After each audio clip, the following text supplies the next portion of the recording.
Now they lost it on the 40 acres on campus grounds.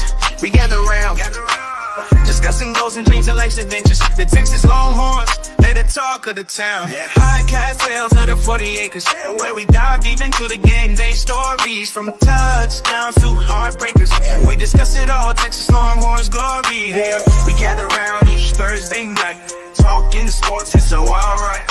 From football to basketball, baseball to softball, Tim Wayne and Harry, we cover it all. Sports talk is our passion, our delight. Thursday night at 8:30, we unite. We discuss the scores, the plays, the teams who might. Let's dive into the game, let's ignite. 12 conference champions.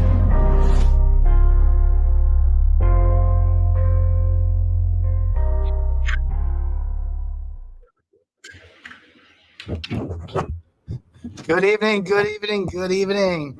It is your boys from the Texas Longhorn Fan Battle Podcast. My name is Harish. Of course, you guys know me. That's my guy, Tim Wayne. And we brought back our guy, Steven from Fanatic Perspective. Gentlemen, what's going on tonight? My fingers hurt. Tim has been playing nothing but college football 25 for the last 72 hours. So his brain, his sleep, his eat, and his fingers are all in the same spot. Steve, how you doing, buddy? Doing well. Excited to talk about ball. It's right around the corner. SEC Media Days and getting everybody charged up.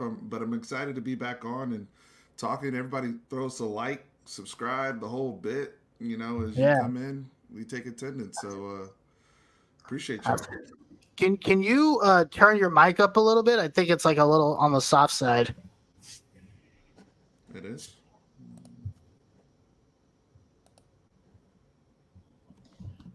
Testing. Can you guys hear me? Oh, yeah. Yeah, that's better. There we go. All right. I'll turn me up as well. All right. Awesome, man. Well, welcome back. Thank you for coming back on the show. We appreciate it. We had a lot of fun last time we did this, so we appreciate you jumping on. For those of you guys that are joining in for Fanatic Perspective YouTube channel, you guys don't know us. We're the Texas Longhorn Fan Battle. We actually just hit our 1-year anniversary last week, and I failed to mention that. And I obviously, with all the excitement of everything that was happening in the world of video games, I totally forgot to mention that we just passed our 1-year anniversary. So I guess we are now officially season 2 of the Texas Longhorn Fan Battle podcast. For those of you guys that are listening over the airwaves, I will be more consistent as far as posting things on Apple Music, Spotify, all those good spots, so you guys can start to get that content back up on there. I apologize.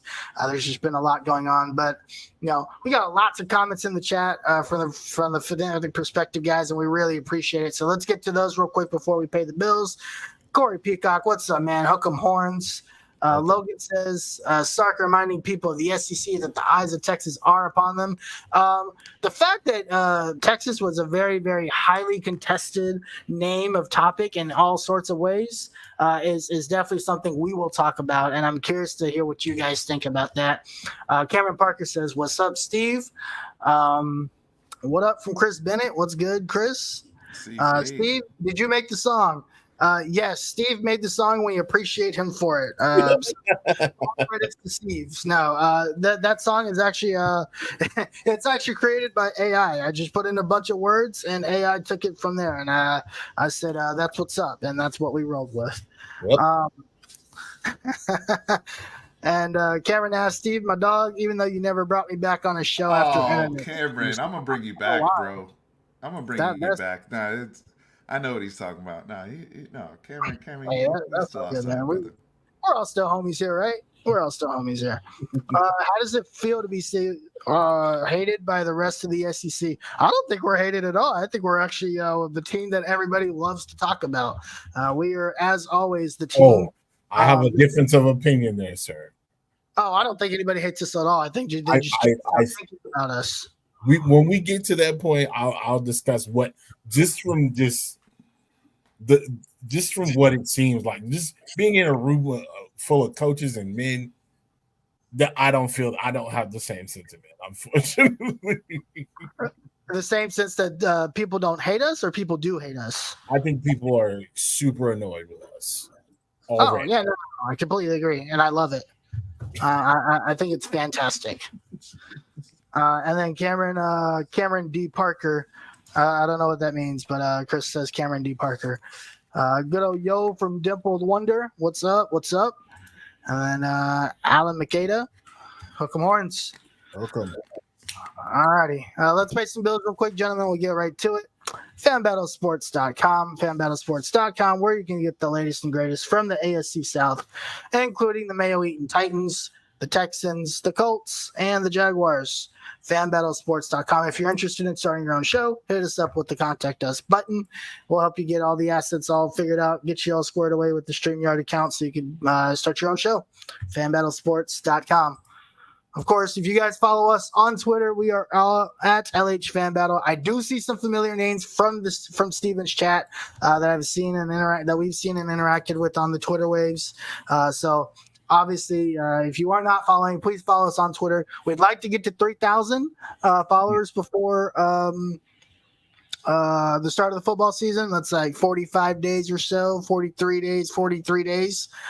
So help us get there to 3,000. We'd be very, very appreciative. But yeah, follow us on Twitter at LH Fan Battle. Of course, while you guys are here, go to our YouTube channel, like, comment, subscribe. We are live every Thursday nights, talking everything from Texas football, obviously basketball, baseball, with all the fun stuff that's happening there. Anything and everything Texas Longhorns. We are talking about it, and we will always add our splash of college football 25. As you guys know, we are two former EA employees, and we have grown up with this game being around, leaving, and now coming back, and we are very excited. So, but yeah, gentlemen, Steven, do you want to give us a quick introduction before we get going here, just for those that don't know who you are, for our viewers that don't know who you are, and just to give everybody a refresher since it's been a minute? Sure. Oh, thank you guys for having me on and doing the cross production here tonight. Steven from Fanatic Perspective, been around YouTube for a while now, and the name there is on all the socials where you can find me. Huge Texas fan, and everything is from the it's in the name, right? Everything is from the perspective of me as a fan and the team I love, the Texas Longhorns. Being front and center. Also a huge Cowboys fan, Spurs fan, boxing fan. So a bunch of stuff over there. Excited for this season. I've been very ill recently, so I'm just excited to be healthy again and be back to talking about sports and making content again. I know I've been out for a while, but we are now in the SEC, and I'm excited to be here. Awesome. And we again, thank you for coming back on our show. This was a lot of fun last time, and of course, we hope to continue to do these types of things. Yeah. Couple more comments before we get started. I think they low-key worried about us. That's why they're so bothered. Just want to show hate. I would completely agree with this, Cameron. I do think they are worried about us. Everything from Nick Saban picking us to be in the SEC title game did not. It kind of rubbed people the wrong way. All the questions about Horns Down and how they tried to offend us and it didn't work. There's so much to talk about. A17 says, "Bro, what's up? What's up, A17? What's up? I'm seeing my OGs in here. Hey, we got some folks in here tonight. Dimple Water says very solid media days. I love watching Shark speak. I love that you said this. And Steve, let's actually dive into this real quick. Do you guys get like this sense of like can't wait to hear what he has to say when it comes to Sark when he gets on that podium? Because when there's in my lifetime, there's always been like when certain people speak, I get very excited to hear them speak just because of the way they speak and the things that they say. Do you guys get that same sense of feeling when you hear Steve Sarkisian speak? He has a natural sense of charisma. That's what he's possessed that since his days at USC. I mean, going back to when he was an up and coming younger coach. They always talked about his how charismatic he was, how engaging he was behind the scenes.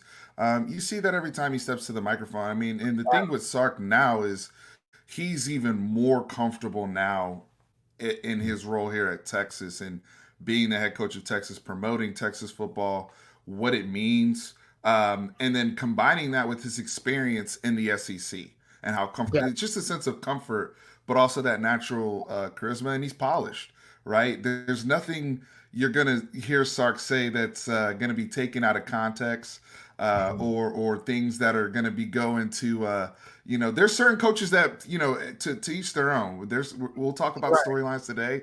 There's been some very controversial things said.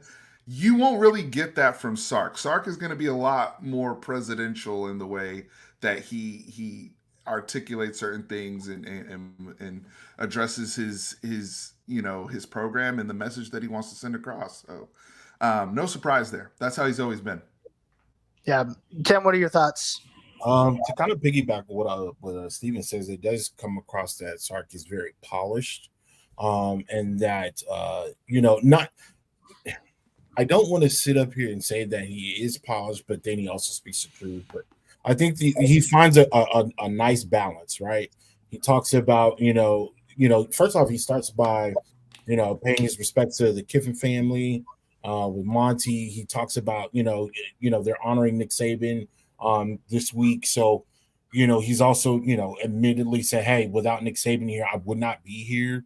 He's basically given him an opportunity of a lifetime, and he shows a lot of gratitude and a lot of credit towards Nick Saban. So, I think that's really cool that he's able to just kind of be open and honest about certain things, but still, stroke the masses per se, for lack of a better words. And I think what he said, as far as in totality, I really enjoyed the press conference. I can't say I haven't really enjoyed a presser since maybe year 5 or year 6. That Mac was around.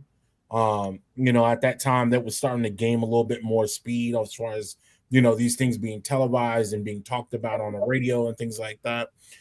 So I would say it's been a long time since I enjoyed an SEC presser or just a presser in general. Highly, he seems really motivated. I don't think you can definitely tell that this is not he just doesn't want to be a part of the SEC. He actually wants to win. Yeah, I think it's interesting that you say that. The one thing that I think really, and then also finally, he gets over a couple of humps in his career, right? Yep. Finally gets double digits in his career. He finally is able to see a program through that he's built, and he doesn't, something doesn't derail it or something doesn't happen where he has to hand it off to somebody. We talked about this a lot in the early in the offseason, Tim and I, where this is the first time Sark has actually gotten through year, and he's carrying a program beyond that, and that helps a lot. And the people that he talks about all the time with his issues with alcoholism, which is it's not an easy thing to deal with. Right. I've dealt with it. It's very difficult. And you need to have somebody there that's kind of somebody that you lean on, right? And I had a great support system, and he had a great support system, and he talks a lot of, that's why he gives a lot of credit to Nick Saban, because you need that one guy, that one person, that one presence to give you that one opportunity to help redeem yourself. And it's kind of like, this is my test after all the studying I've done over the last 3 or 4 years, right? And Nick Saban gave him that opportunity. And honestly, from Sark's perspective, he owes him that gratitude, and he definitely makes that well known. And I think that's carried him to kind of the type of, not just the type of coach that he is, but just the type of person that he is now. He's no longer taking anything for granted, and I think that's very cool to see. I think I'm going to start here when it comes to SEC Media Days. Obviously, we get the opening statement. The first interesting thing that I heard this week, and we can start here, is I think Greg Sankey mentions that the conference will not expand beyond where we're at today. Now, that could just be commissioner speak, because we know the landscape of college football and how things can change in a hurry. Right. Tim, what are kind of your thoughts there? And then obviously, as rumors in the same week that FSU and Clemson are trying to make moves quickly to get out of the ACC ASAP. Is this commissioner speak, or do you think there's some validity to this? And think he's comfortable with where we're at? I think it's hogwash, to be completely honest with you. Listen, we've been talking about, well, we haven't been talking about it, but it's kind of been flying under the radar. I think it's finally starting to pick up steam because of SEC Media Days. Clemson and Jesus, I just drew a blank. Florida State have been trying to get out of the SEC since February. They've been trying to package themselves to get out reportedly since February. I'm pretty sure it's probably been longer than that, but since the first report that I saw was in February, early February at that. Again, there's another TV deal coming up here, 2026. So I would not be surprised if that with that new TV deal, that something, a realignment happens. It makes too much sense. Again, location wise, it makes sense, honestly. And those are not two small brands. Those are two really big brands. And especially within the last couple of years, I wouldn't see it. I think Greg is full of it currently right now. What are your thoughts, Steven?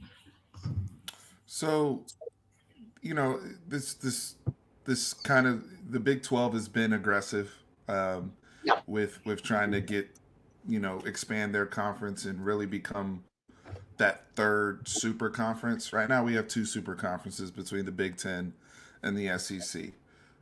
Brett's goal is to be the third one, and really from there it's going to be interesting, because I predicted a couple years back we would eventually get to a point, kind of the four big change pillars, change agents in college football: NIL, transfer portal, playoff system, and super conferences, right? Like, those are the big four major change agents in college football. I thought it would be four conferences, and maybe it's going to look like more closer to three.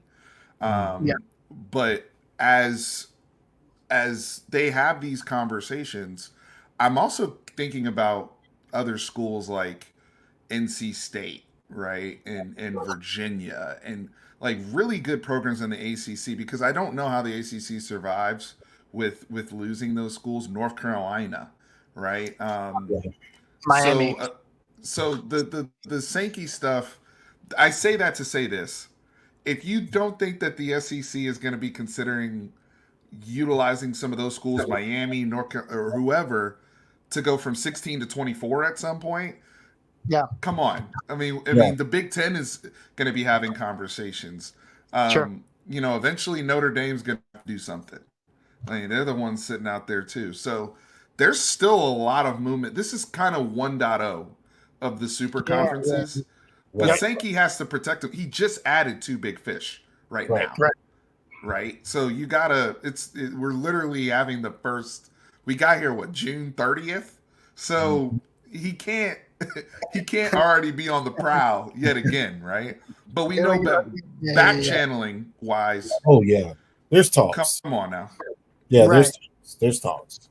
I think the speed and if you listen to your mark last week, he's openly aggressive. Obviously, after losing Texas and OU, he's openly aggressive about getting Florida State, Florida State, Clemson. Miami is probably another market that he probably wants to tap into. North Carolina, I'm sure he's very open to adding the schools like that to help booster and bolster that talk. And it would be smart. It would be smart, honestly, if you think about it. You'll be able to cover both coasts. That's something that you could sell possibly. Hey, we're going to be expanded from coast to coast. We got southern states. We've got states on the West Coast. We got states on the. We got schools on the West Coast. We got schools on the East Coast. That's how you can market that to people that you want to recruit. That could be how you market things on TV for these TV deals. I mean, yeah, I mean, your market, it would be in his best interest to try to go for it, but I just don't see it happening.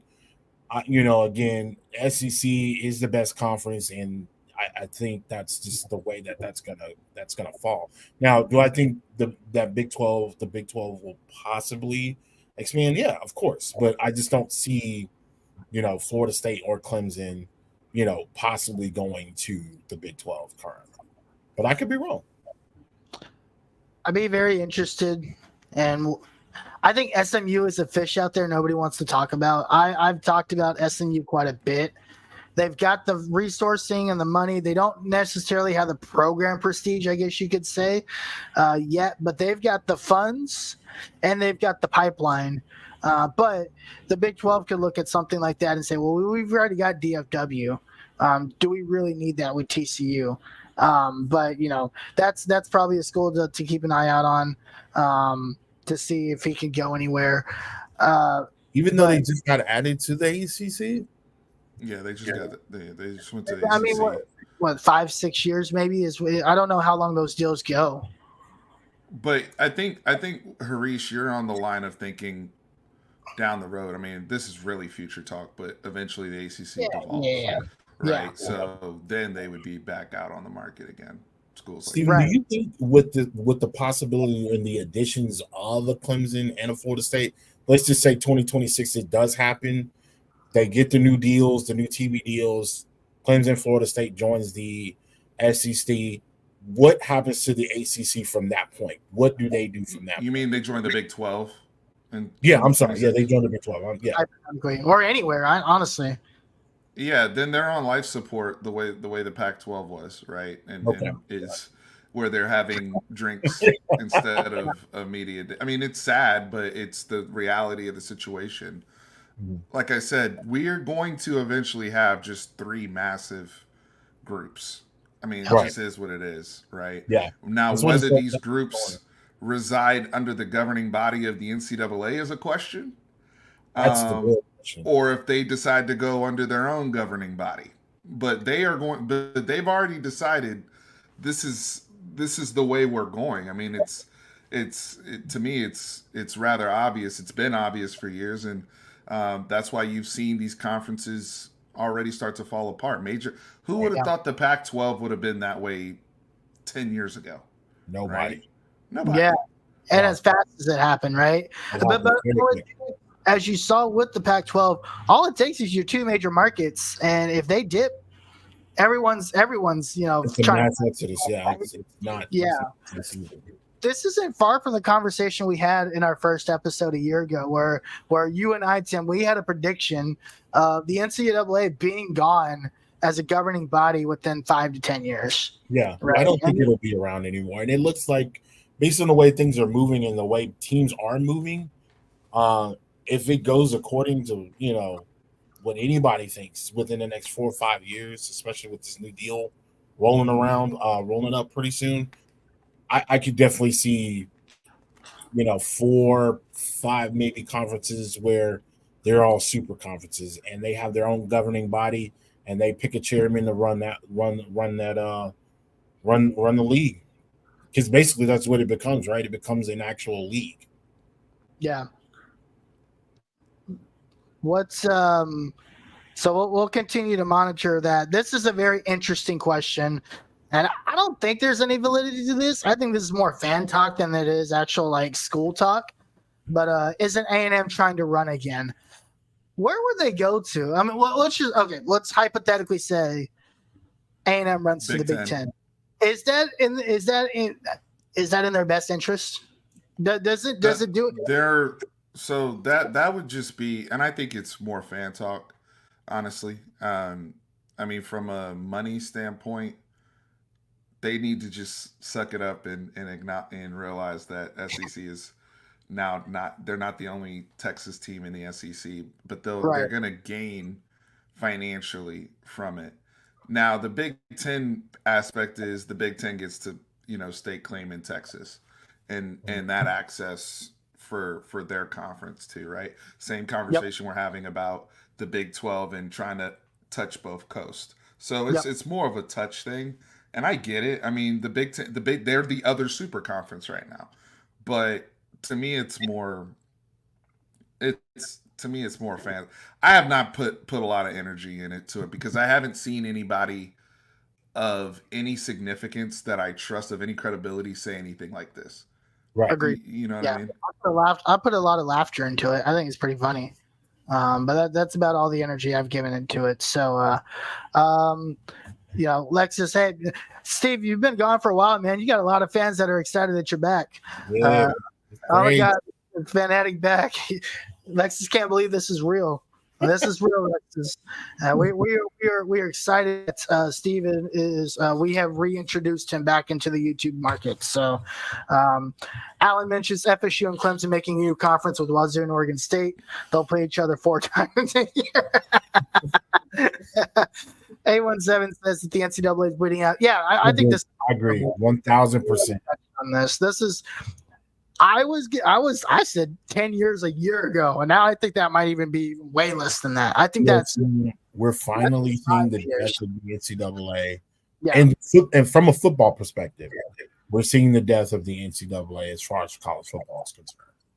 Yeah, I think with the introduction of NIL next year, with the obviously we talked about House versus NCAA about a month ago with the renewal of that. I think you're heading your way into a CFBPA, if you will, where it's similar to the NFLPA, but you're going to have like a college football players association that represents the players, a true formal association.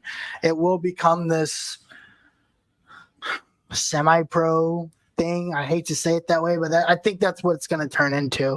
And I think it's inevitable. And I don't even know who the NCAA commission is anymore, but I feel like I haven't heard from him in like a year, or seen him or done much of anything. I feel like a lot of the conferences are just kind of doing their own thing, and that guy's just like collecting a paycheck somewhere, focusing on the other sports, I guess.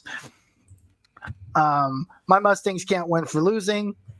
Listen, I'm a big proponent of SMU and also big warning shot person for SMU because we know that they've got resources over there in Dallas. So Aggie said they're not looking to leave. Rumors started in Austin. Yeah, I think this is right, Corey. It's kind of what we've discussed.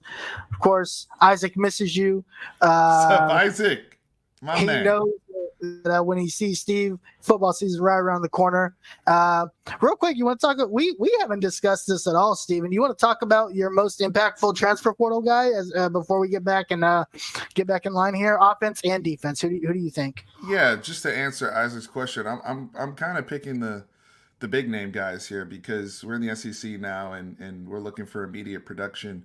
And also this is also based upon the precedent we're starting to set in terms of developing guys in that final step to go to the NFL. So I'm going to look at Isaiah Bond on offense, right? Okay. And we had 4 pass catchers get drafted in the NFL draft between Xavier Worthy, Jordan Whittington, Adonai Mitchell, and our tight end Jatavian Sanders, right? So top tier talent around the country starting to that's not even to mention what Sark did with the Bama kids, right? Yep. Now he's doing it with the Texas kids. So people are starting to take note of, hey, if I'm trying to get to the league and have production and really be showcased and featured in a true NFL style offense, this is the place you need to be. So Isaiah Bond being one of those, he's already been a big time performer at the highest stage. He came from the playoffs as well. We played up against them last year.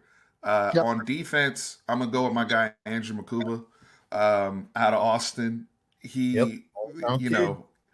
got away the first time, and I'm hoping we see the version of Andrew Makuba that Clemson got his freshman season. He's been up and down and banged up, but when he's on, you get a prime communicator. You get somebody who is great at the line of scrimmage, also rangy, and can do a bunch of things. He would have been drafted. He was a draftable guy this year had he come out. Mm-hmm. This is more about, hey, similar to Jade Barron, I'm not comfortable with the grade I got. I think I'm more of a high day 2 guy, and I can also make some money now in college. So Bond and Makuba are my guys. I got to go with the high end folks here. That's why they were brought in. Right. What you got, Tim? Trey Moore. Again, solidifying that defensive line, getting some edge rushers in there. Again, anytime that you can produce 14 sacks in a season, that's really impressive. Even being at UTSA, that's really, really, really impressive. And UTSA, being completely honest, UTSA is starting to pump out a little bit of they're starting to pump out some defensive linemen. They've always had talent, but they're starting to pump out NFL talent, like high-end NFL talent. And I definitely feel that Trey Moore is going to be a part of that. I think the other on the offensive side, I'm gonna say the tight end from Alabama, Black. I can't pronounce his first name. Amari Niblack. Yeah. Amari Niblack. I've heard Amiri. I've heard Amari, but Niblack. I think just to get in there and just to kind of fill that hole that Jatavian Sanders is, left. Jatavian Sanders has left a massive hole. Now, again, we do have some impressive freshman coming in. I forget the gentleman's name, but he's a freak of nature. I talked about him earlier this year and how I was really excited to see what he does. I do think he'll be able to get in there and kind of play around, kind of like Gunnar Helm did. That first year. Gunnar wasn't the necessarily the starter, but he did have some huge plays throughout the season. I definitely feel that the freshman will be able to have that impact, but it's not Black for me, man. I really like what he does, and he's a big one. He's fast and he can move, so that's who I would go with. Yeah, I'll start with my offensive guy because Steven's still my defensive guy. I'm very huge on Makuba, and after we had Coach Williams on the show, we got a chance to watch some film with him. And the communication piece is the key piece to that.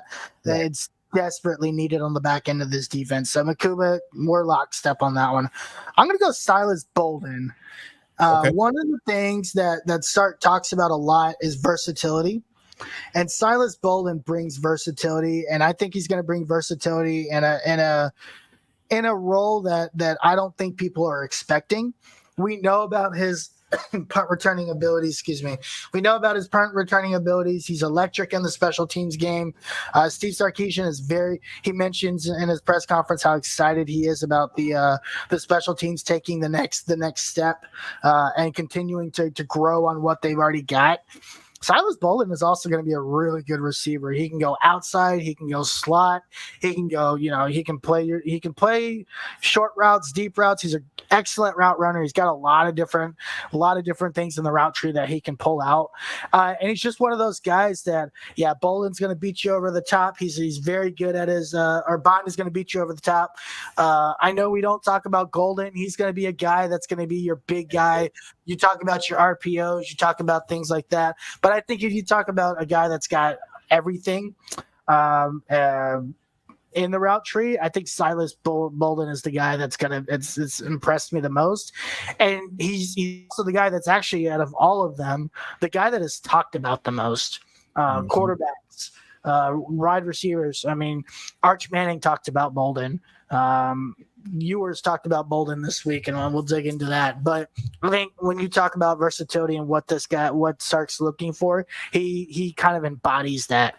And I'm very, very excited to see what Bolden's going to bring to this team, because I think he's going to be an absolute monster in this offense and just in this program in general. All right, gentlemen, let's get into this, because I think some of the guys are in the chat are already talking about some of the things I want to talk about. Sark's opening statement, I'm not going to go through the whole thing. He kind of mentions a couple of things that I think are interesting. Obviously, he starts off with, Monty Williams and the respect that Monty Williams has brought to the game. There's a couple of things that he mentions that I thought were very, very interesting. Number one, he kind of says, the one word that he's very excited about being the SEC. He's going, respect is the one thing that he says. We will have respect for our opponents, our coaches, and our opposing fans, but they won't necessarily have the same for us, and that's something for us to essentially gain from the rest of the conference, right? We've got to come in. We've got to be able to perform at a high level. We've got to be able to show what we think we're essentially grateful for, or what we think we're great at. And I think that's kind of how he started. Secondly, another thing that kind of stuck out to me, he says that the goal isn't just to come here and compete, right? The goal is to come here, and the expectation and the goal is that they win the SEC title year one. They want to come in with the bang. That's something that he mentioned. It's something that he talks to his players about. And then also thirdly, and I thought this is the most important, I think this shows program growth. It's just what he sees in this football team. He first mentions that this is the most talented football team that he's had in his 4 years here, and I would completely agree with him. He talks a lot about versatility. He talks a lot about how guys can do different things and how that's very important in this conference. He also mentions that this is the deepest wide receiver group that he's had in all 4 years he's been here. And then he also goes on to say that his first year all the way up to now, he has had multiple leaders on this team. This is his first team where it's all his guys. Everybody has grown up in the program at this point. So there's you've got your transfers, right? But the core of the team, the leadership core of the team, has grown up in this program, and it's something that he calls out that he's very, very excited for. As we go through what he's talked about in his opening statement, is there anything that you guys thought about, or is there anything that sticks out to you throughout his entire opening speech, or his opening show, I guess you could say? We'll start with you, Steven. Nothing too crazy there, right? I mean, it's coach speak. Yeah. Now it's good stuff. I mean, the thing I look at is when he talks about, all right, we're coming here to try to win the conference. Well, I mean, Vegas has your over under at 10.5 games. I mean, like that's a no brainer, right? I mean, there's nothing else he should say other than that, right? The thing I look at too with Sark is last year, Texas was picked to win the Big 12, and they actually delivered on those expectations. Mm-hmm. Now we're in a new conference with those expectations, and it's the same type of thing, right? we've actually been in the position where we're being hunted because we were picked that way. I mean, one would say, "Well, Texas hadn't won the conference in forever." It doesn't matter. Once people pick you to win the conference, the bullseye's on you, Yep. and they delivered last year. Now in a new conference, Sark is very familiar with this conference. But like you're even saying, the comment about the team and leadership, right?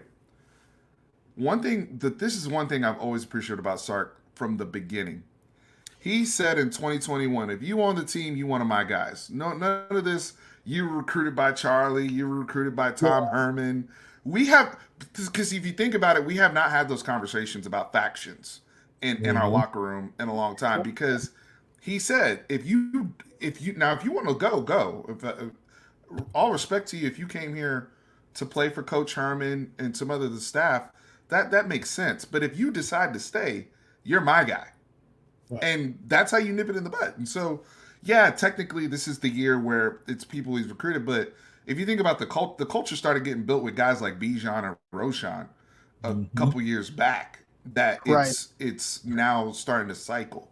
So no, nothing he said that was crazy. I just look at the expectations up against what he's saying, right? Sure. And we're picked because it's going to lead. This is where the conversation is going to go, right? All these other teams are getting asked about Texas and Texas.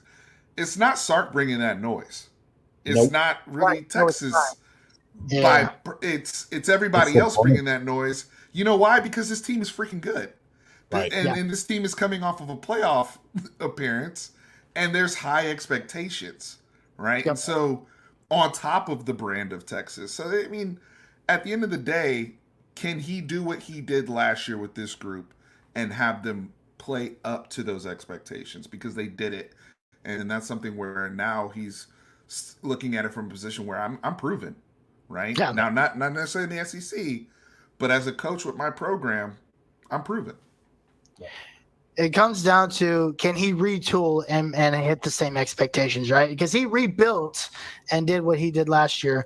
Now you lose all those guys. You lose all the wide receivers. You lose some guys in the back end of the defense, or whether they left or whatever the case might be. You had 11 guys drafted last year. That's the most in the history of the program. Right. That is not a small, that's a very, very high level achievement. Now, can you retool and go do it again and do even better? Both, by the way, in the best conference in the nation, and that's something that we're all very anxious to see, and I think we're all confident that he can definitely come in and make some noise this year in the SEC. Tim, what are your thoughts on kind of his opening statements, so we can kind of go from there? Just I think the theme for this year going into the year, if it hadn't already started, is something that he harped on, and he made a bunch of comments. He said it quite a few times, but I don't, just from a player standpoint, from a player listening to a coach, right? I'm listening at this coach, and he's harping on respect. Not only is he saying that he's coming in with respect, and they're coming in with respect, they're also looking to get it. And I think on the back end of that, he wants to make them, like, he wants to make these teams respect him. And that is going to be the entire they're going to come in here. I'm going to assume they're going to come in here and they're going to be pissed off because Texas is coming into the SEC. People all over the nation are talking about, oh, well, Texas doesn't know about the SEC. They don't have to worry about these. They're not playing Kansas every weekend. They're not playing the best talent. Now they got to play the best talent every year. And I think Sark built that speech off of just, having respect for the SEC, but also wanting it, wanting the respect. And again, like I stated earlier, he wants to win. So that was something that stood out to me the most. Another thing that kind of stood out to me was, just him being open and honest about how he's going to deal with receivers. He mentioned it. He's like, all my guys are gone from last year. They're not here, with the, without Jonte Cook and other a couple others. But he's saying, like, hey, listen, I got a whole new wide receiver group. I need them to hit the ground running we're going to utilize, early games. We're going to utilize games and getting a bunch of receivers in. We're not just going to have a set group of wide receivers. We got to get Quinn and these receivers acclimated to, the SEC. And I respect it. It was very candid. Most of the time a coach could just brush that off and be like, I'm confident in Quinn, I'm confident in receivers, and I'm confident in our I'm confident in our preparation. But he was being very honest and say, hey, listen, this is something that we have to work on. This is something that we're going to be working on throughout the season. And I respect that a lot. I respect that because most coaches wouldn't say that. Yeah, I think that's a good point. And again, it goes back to saying how much he believes in this team. He even goes as deep as calling out Ryan Wingo as a guy that's out in the wide receiver room this year. Yep. And it just goes to show, like, he's going to be the best players, but he also now believes I've got a lot of best players I can play. Right? I don't only have to rely on, getting the ball to A.D. Mitchell and getting the ball to Xavier Worthy. Right. One other thing he does mention is Quinn Ewers and how Quinn he exudes confidence this year, which is something he didn't do in his last 2 years. Yeah, you guys, the third year peak in Sark systems is a real thing. And Steven, I'm curious to hear what your opinion is on Quinn heading into year 3. We've seen third year quarterbacks under Sark perform very, very well in the third year of the system under Sark. What are your expectations, or what do you hope to see from Quinn going into this season? Yeah, so this is something I'm going to be making a bunch of content on in the next few weeks as we get ready for the season, because this is I'm honestly the Quinn Ewers development and conversation in the year 3 aspect is everything why I'm optimistic about this team. I have my concerns and questions and all those things, but everything I'm optimistic about comes from that third year in this system. I mean, you look at the quarterbacks going back to USC, right? Yeah. When they've just been in that room for 3 years, whether they were a redshirt sophomore or junior or what have you. I mean, he got Cody Kessler, 3rd round pick. He got Jake Locker, top 10 pick, right? I mean, look at this. Pick 8, man. Jake Locker. I remember that. Jake Locker was pick 8.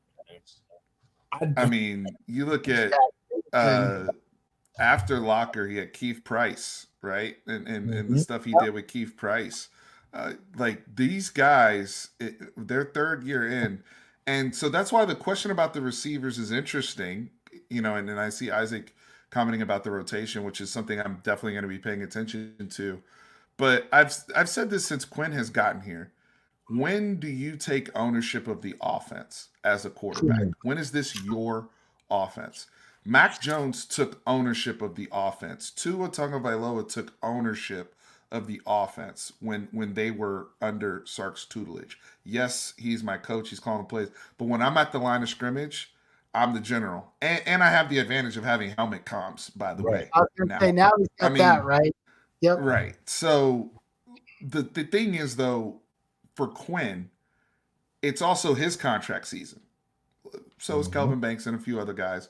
But it's contract season now for Quinn. It's time. We've seen the physical tools. We've seen the physical flashes. We've seen him develop, right, physically and being able to do more on the field. Now it's, hey, this is my football team. This is my offense.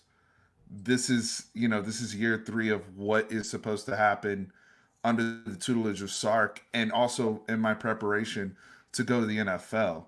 So that is why when you look at Quinn, he's one of the most experienced quarterbacks in this conference now, right? I mean, if we go down the list and then let's also consider how many starting quarterbacks have also had the same relationship with their coach. Because yes, Jalen Milroe is here, and if you want to say Jalen Milroe is the top quarterback in the SEC, I won't fight you on that. He's an amazing offensive weapon, but he's having to learn a brand new system and offense granted, Kalen DeBoer is going to be an amazing guy. He's an amazing coach. Kudos, right? But it's new. Yep. Yeah. There's a consistency with Quinn and Sark.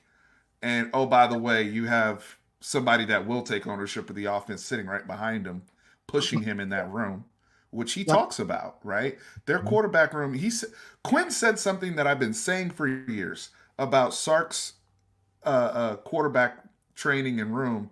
It's really a high level course. Quinn uses term. He said it's like getting a PhD in quarterbacking. That's what he said. It's like I'm in a PhD level course. And I've said that for years. And what people don't understand, I'm like, that's why guys like Malik Murphy stayed in the program a little bit longer, because it's more valuable being in the room, even if I don't play, getting this tutelage, so that when I do move on, I can pick up any other system. Right. I'm ready. I mean, we've seen guys. Sark has gotten guys drafted that didn't even play in that room. Yeah, it's kind of wild. Wow. I mean, so now that's why I'm high on year 3. But I have more coming, in detail on that. Very curious to hear what you say on that. Obviously, myself specifically, I think Quinn's going to have a phenomenal year. I think this is the year he puts it all together. Third year in the system. He walks around with the swag, I guess you can say, for how calm he is. He's not the boisterous, yell it all out guy. Obviously did a little bit more this year, being on the cover of College Football 25, getting a little bit more like public exposure, I guess you could say. But when he speaks differently. Like the way he speaks is a little bit different this year. He in himself, you can tell there is a lot of confidence in who he is and what his ability to do as a quarterback is going to be. I really, really, really hope, and Victor just says it, right? Quinn needs to stay healthy, though, and that is the one thing that concerns me about Quinn. He hasn't played a full season of football since his junior year at South Lake Girl. Yeah. And that is the one concern I would have for Quinn is he going to be able to stay healthy? Because, and Steven, maybe this is something you talk about on your show. I'm the believer that if Quinn doesn't stay healthy this year and you give that guy behind him an opportunity, I don't think that's good for Quinn.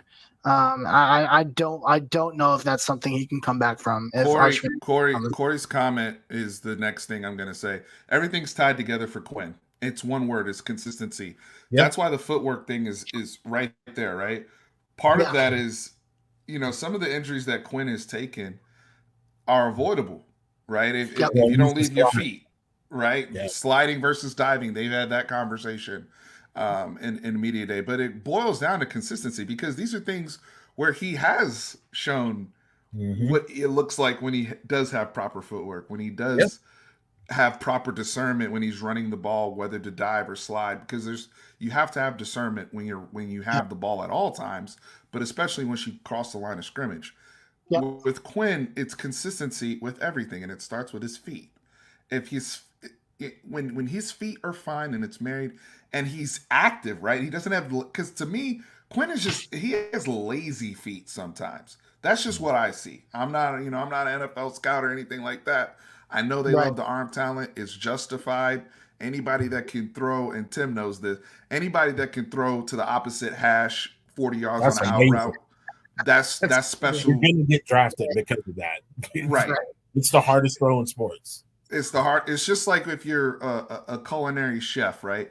If we're in a competition, if I decide to prepare a harder, more challenging meal or take on a more challenging protein, people are going to think that's the level of chef or pit master that I am. That's the type of stuff that Quinn has the ability. But week over week over week, that kid that I saw in Tuscaloosa that was a dog, I need to see that kid all 12 weeks. Completely. You know what I'm saying? Consistently, That's the only difference between what he's shown and, like, I got that from Bryce at Bama every single week. I got that from Tua every single week. I got that from Mac every single week. Last year, I mean, look, it was an awesome season, 12-2. Quinn has a great record, starting record as a all that. But how many games? I mean, let's be honest, right? Last year, where it's like, oh man, we a little sluggish. or we a little slow start, Came out or slow. we need Quinn to wake up. Yeah. That's now we need to graduate to consistency beyond that. That's where I'm at. Steven, can let me ask this. I don't want to ignore this because I know this got us in trouble last time. $2 super chat from Quentin. I'm the What's up, Quentin? 25 God. F with me if you dare. Quentin, I am not the god at college football 25. I'll tell you that right now. But my guy Tim's on the Xbox. He definitely thinks he can give a lot of people a run for his money. So I've been giving people hell, man. I've been giving people. He's been handing people L. So Quentin, if you want to hook it up with Tim Wayne and see if what you got, you can hit him up and you can get that going. But back to the conversation. I just wanted to pull that out. But Tim, go ahead and say what you were about to say. Steven, do you think, and Harish, you can answer this as well. Do you think with going into the SEC and not having your traditional Big 12 opponents, do you think this puts or gives not necessarily a chip for Quinn, but it hypes him up to want to play better instead of, because I do feel like within the time that Quinn has been at Texas, at times I feel like he has played down to the competition. The year that TCU went to the national championship, I definitely felt like he played down to that TCU team. They weren't that great. They weren't having a great game. The Texas defense did all that they could to keep them into that game. I don't think Quinn kept them in. I don't think Quinn, I think Quinn could have done better offensively in that game. Yeah. Johnny Barron had the only touchdown in that game. To answer your question, though, that's the thing where he needs to put that to bed. Right. Last year coming into the season, and I was front and center with this narrative of I had questions about him as an athlete, of him moving, just period, because there were too many times where somebody got near him and he would just fall down or whatever. And after the first couple games last year, he really, really made a marked improvement outside the pocket. He had some improvised touchdowns, off script stuff. He had multiple 30-yard run touchdowns. The Baylor game, the Kansas, all these games where he's starting to run out and be more of an athlete and be more decisive. Right. And before the season, I'm questioning if that was there. Now, to your point, consistency and the level of competition. He knows his footwork needs to be on point when he's playing Bama. He doesn't have time to be lazy. But if I'm an NFL guy, if my franchise quarterback, I can't have he plays down to competition in my franchise. That's something he needs to put to bed and say, hey, that was me at 19, 20 years old. But now as a 21, 22-year-old, no, I understand. It's all business every single week, every single time I step out on that football field. Yeah. Because again, Harish already said it. There's a guy behind him where that will not be a concern. Right. Period. So I need to see it from you because there's these NFL people love Quinn. They love the tape. Right. You can listen to them. But what we have, the reason why Texas fans, it's not really matching the hype. It's the consistency. That's all it is. Yeah. We've seen really, really good parts of Quinn, but we've also seen really, really, really bad parts of Quinn. And specifically it happened twice last year, and coincidentally, it's the two games that we played that we lost, right? The Oklahoma game, he was terrible in the first half, indecisive, turning the ball over, making off balance throws that just didn't. He was just doing weird things, and then he brought the team back, and it was too little, too late. He wasn't trusting his mechanics, man. He wasn't trusting what he was taught. Right. To be fair, hold on. To be fair, we took the lead 30-27 with a minute to go. No, I'm sorry. It's not too little, too late. We took the lead. My defense, unfortunately, gave up everything. Oh my God! Listen, I don't want to talk about that because the defense is a whole nother story that I don't even want to get into because I might have a heart attack. Backed off 10 yards on. Oh my God! I don't even want to talk about specifically that secondary. Irked the hell out of me. But it's the starts, it's the lack of footwork, and Corey called it out again. It's just a loss of just basic fundamental things, trusting what he's been taught, and doing that throughout. It's almost like he needed to go out and start for him to be like, oh, Quinn, remember you have to set your feet when you make that throw. Oh yeah, that's right. Okay, cool. And then he'll go do it in like the third quarter, right? The OU game, Harish, is a perfect example, though. I'm glad you brought that up because this needs to be a learning opportunity. It was the best and worst of Quinn all in one afternoon because he started. He threw a pick right off the bat. We ran double slant concept, read it wrong, threw the pick. He threw another pick right later in the half, and then he had the fumble. But in that same game, he also completed 23 passes in a row, right? Yeah, and set a record. Yeah, I think he only dropped. There was only like 7 or 8 drop passes in the game after that. I mean, there were throws that the throw Bubba made out of his own end zone to AD Mitchell on a 7 route. That was beautiful. That's a big boy throw. Really nice throws. But the problem, it's not the fact that he got back on script. It's like when he got out of it, he got out of it in big ways. 3 interceptions, the fumble. That's the type of stuff. It's not that if he would have just like thrown a bunch of incompletions and he was just off and then went on to do that, I don't think that would have been as big of a deal. They would have been like, oh, that sucks. But he figured it out, finished those last 23 completions at 82%.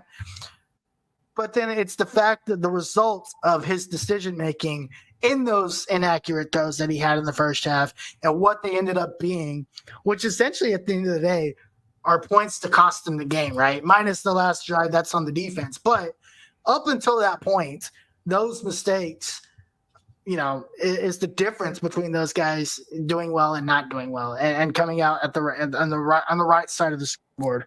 And then we saw a lot of it in the national semifinal. It's just a lot of inconsistencies in the throws that he's making. It's almost like he just doesn't try. And then all of a sudden he's like, oh shoot, if I don't try now, coach is going to be really pissed. And Sarkisian will be like, all right, man, time to try. Let's do it. Oh yeah. Cool, coach. Got it. And then you think he turns it on and flips it on whenever he wants to? Which that he might think exists, but I don't think really exists in my mind. But there's some comments here in the chat and Robert Muhammad 19, right? And I think you're referring to the age thing. And somebody else referred to this earlier. Yep. Quinn was young. And so there has to be grace for him. Some guys do mature early. Like Bryce Young is unique in that sense where he was an adult the moment he stepped on the football field full time. But most guys do need multiple years of maturity, right? Just maturing. I do see that with Quinn, no question. And I think a lot of the things we're talking about are solved with him just getting older and wiser. Yeah. And, these are just the natural, the natural, progression of a player. Whereas somebody like Arch is getting experience where he can be more of that Jordan Love off the bench for the Packers, right? Where your mistakes are my lessons that I don't have to go in and relearn or whatever, right? And so I think with Quinn, I've always held this, and this is why the NFL is so high on him. It's the age thing. And so when you think about that, as long as you don't see those bad habits when you're the oldest guy on the field, that's when I got concerns. You know what I'm saying? Because he was playing football. Like Michael Penix was 46 years old. He's been out there for a long time, man. We didn't get to see the Michael Penix that was also 19 years old. We didn't get to see. I did watch him at Indiana, and he gave up the ball a lot, but he also was very dynamic. And he could do some things that just other kids and other quarterbacks in that league just couldn't do. And I think with him ending up at Washington was just a perfect storm, and it really paid off for him. Of course, they got to a national championship and they didn't win it, but just within a short period of time of what Washington did with him was pretty amazing. Actually. I think for Michael Penix though, right? All three of us were fortunate to see young Michael Penix, and he was electric, right? Yeah. Before he tore both of those, especially he was really good then before the second ACL tear. Yeah. That was the year he was final year at Indiana, and he was Awesome. unreal. He was giving people a lot of problems. Ohio But I think State. that's where the athletics. I think that's where his athleticism actually kind of helped him as he kind of came along as a quarterback. Yep. And then he goes to Washington. Year one under Kalen DeBoer kind of grows. By last year, he had two things going for him. Not only is it year two in Kalen DeBoer's system and under Kalen DeBoer, it's also like his 95th year as a quarterback in college. And so when you combine those two things, It's a perfect storm, man. yeah, Quinn's not only his third year under Sark, it's his fourth year in college football in general. And I think those two things, at this point, one of two things is going to happen. It's going to click, or you're just not good enough, right? You were just not the quarterback that you thought you were going to be. Right. And then, you just let things play out. So obviously, Quinn was a big area of topic here. I'm just going through some of the comments here.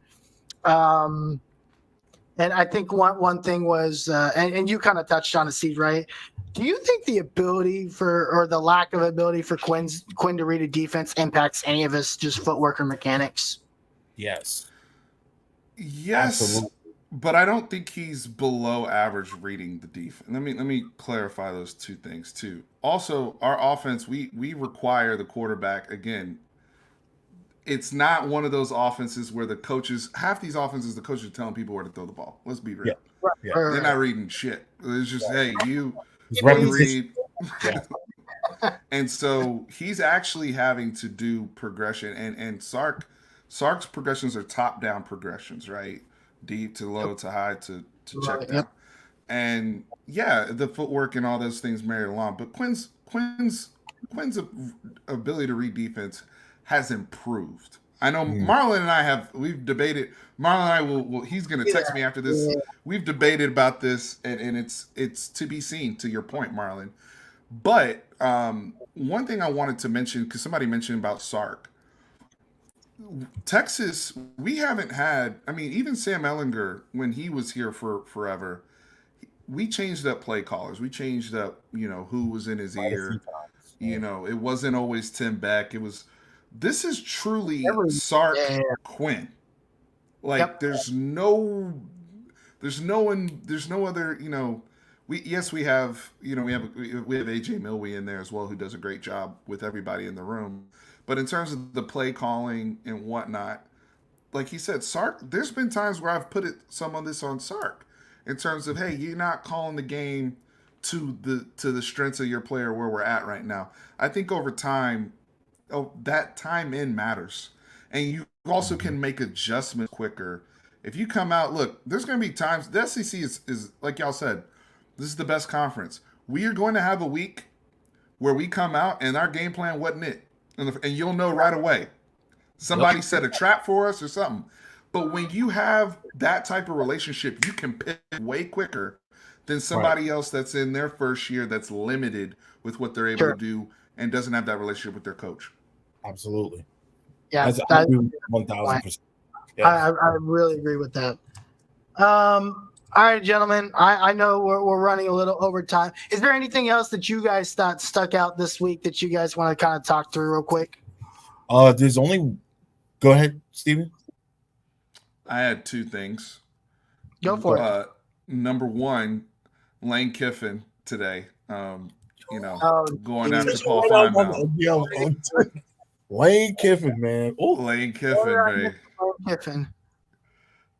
Jeez. So that was fun. That's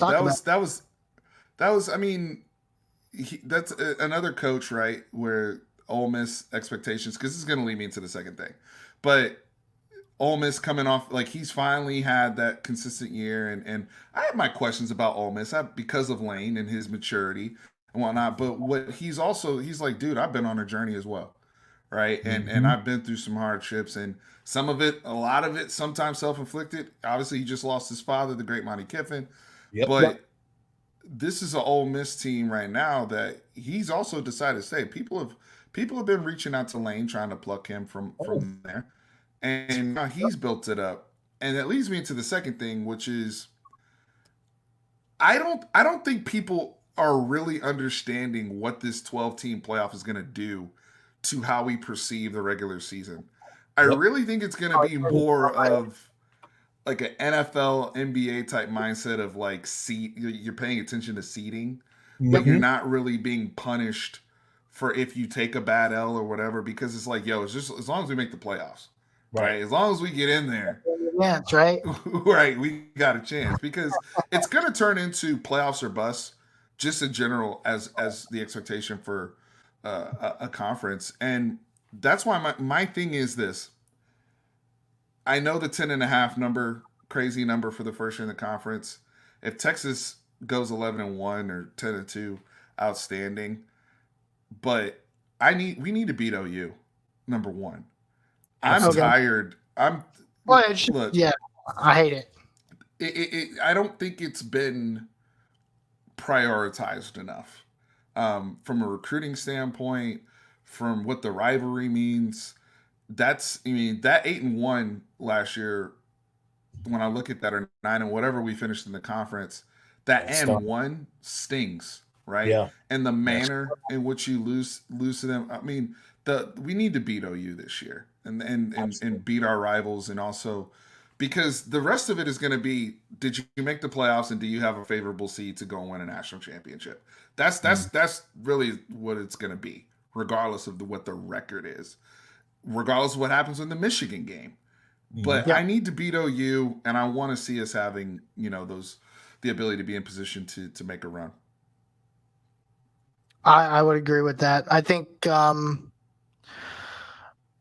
talking about expectations. I would agree that obviously making the playoff is something that we need to do. I don't think we have to win the SEC. I would like to see us in the SEC title game. I just want to see us go up and compete against these guys, right? Yep. Specifically, the game that I'm really circling, quite honestly, is that Arkansas game. How did they handle going back to Fayetteville, which will probably be a night game again, in a game 2 years ago that they basically ran you out of their field and then essentially didn't win another game all the rest of the season, right? But that for that one night, for those 3 hours, that is what I will remember for a long time. I know exactly where I was when that game happened. I know exactly what I was doing when that game was happening. And it was not a lot of cheering and a lot of being impressed. It was a lot of crying. It was a lot of what in the hell are we doing? And it started a lot of doubt with the Sark regime, right? And that was year 2. That game in Fayetteville, I think, is probably.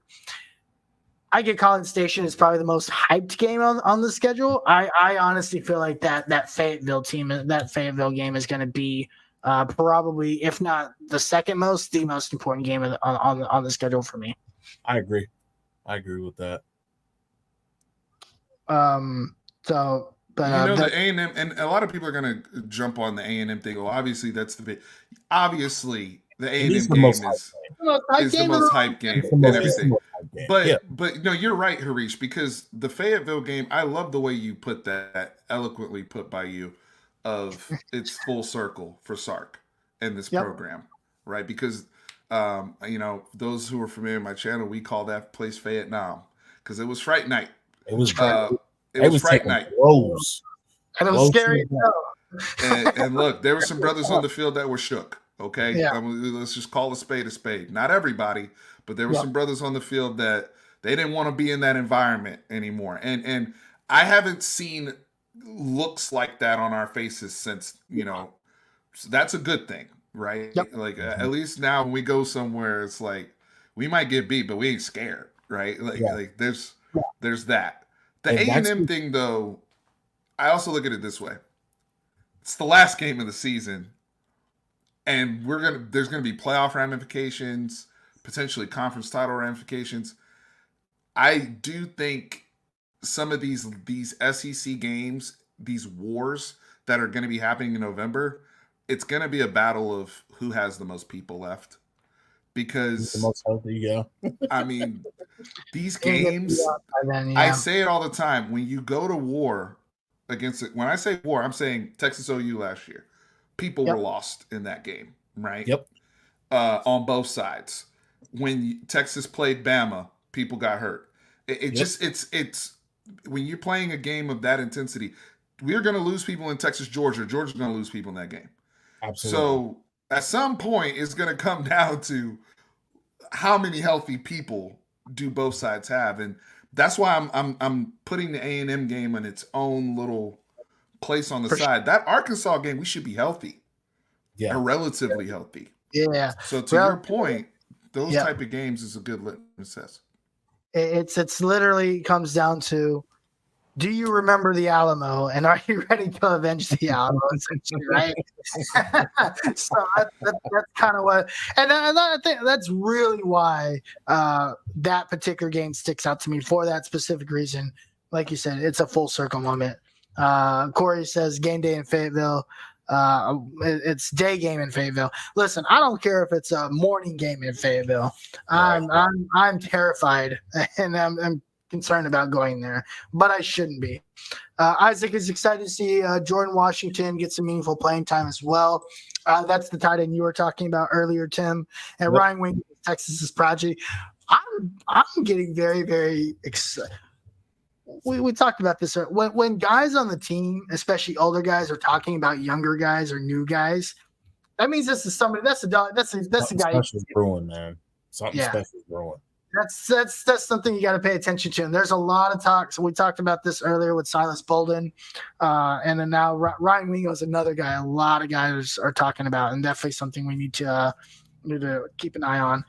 A&M game for recruiting reasons as well. Yeah, Mike Elko was asked about this earlier. Yeah, how does Texas and OU coming into the conference impact recruiting?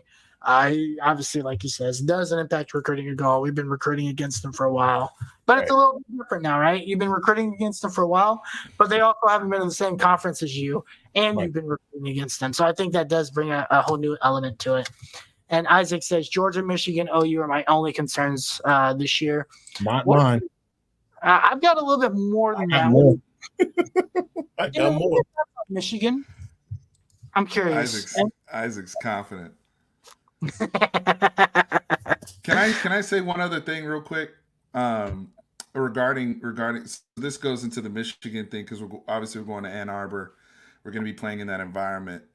One of the reasons why Vince Young is held in the esteem that he's held at Texas, and this is beyond the 30-2 as a starter, the national championship, him running for 1,000 yards, multiple seasons, all that. It was the fact that he would go into a road environment and handle that like a G.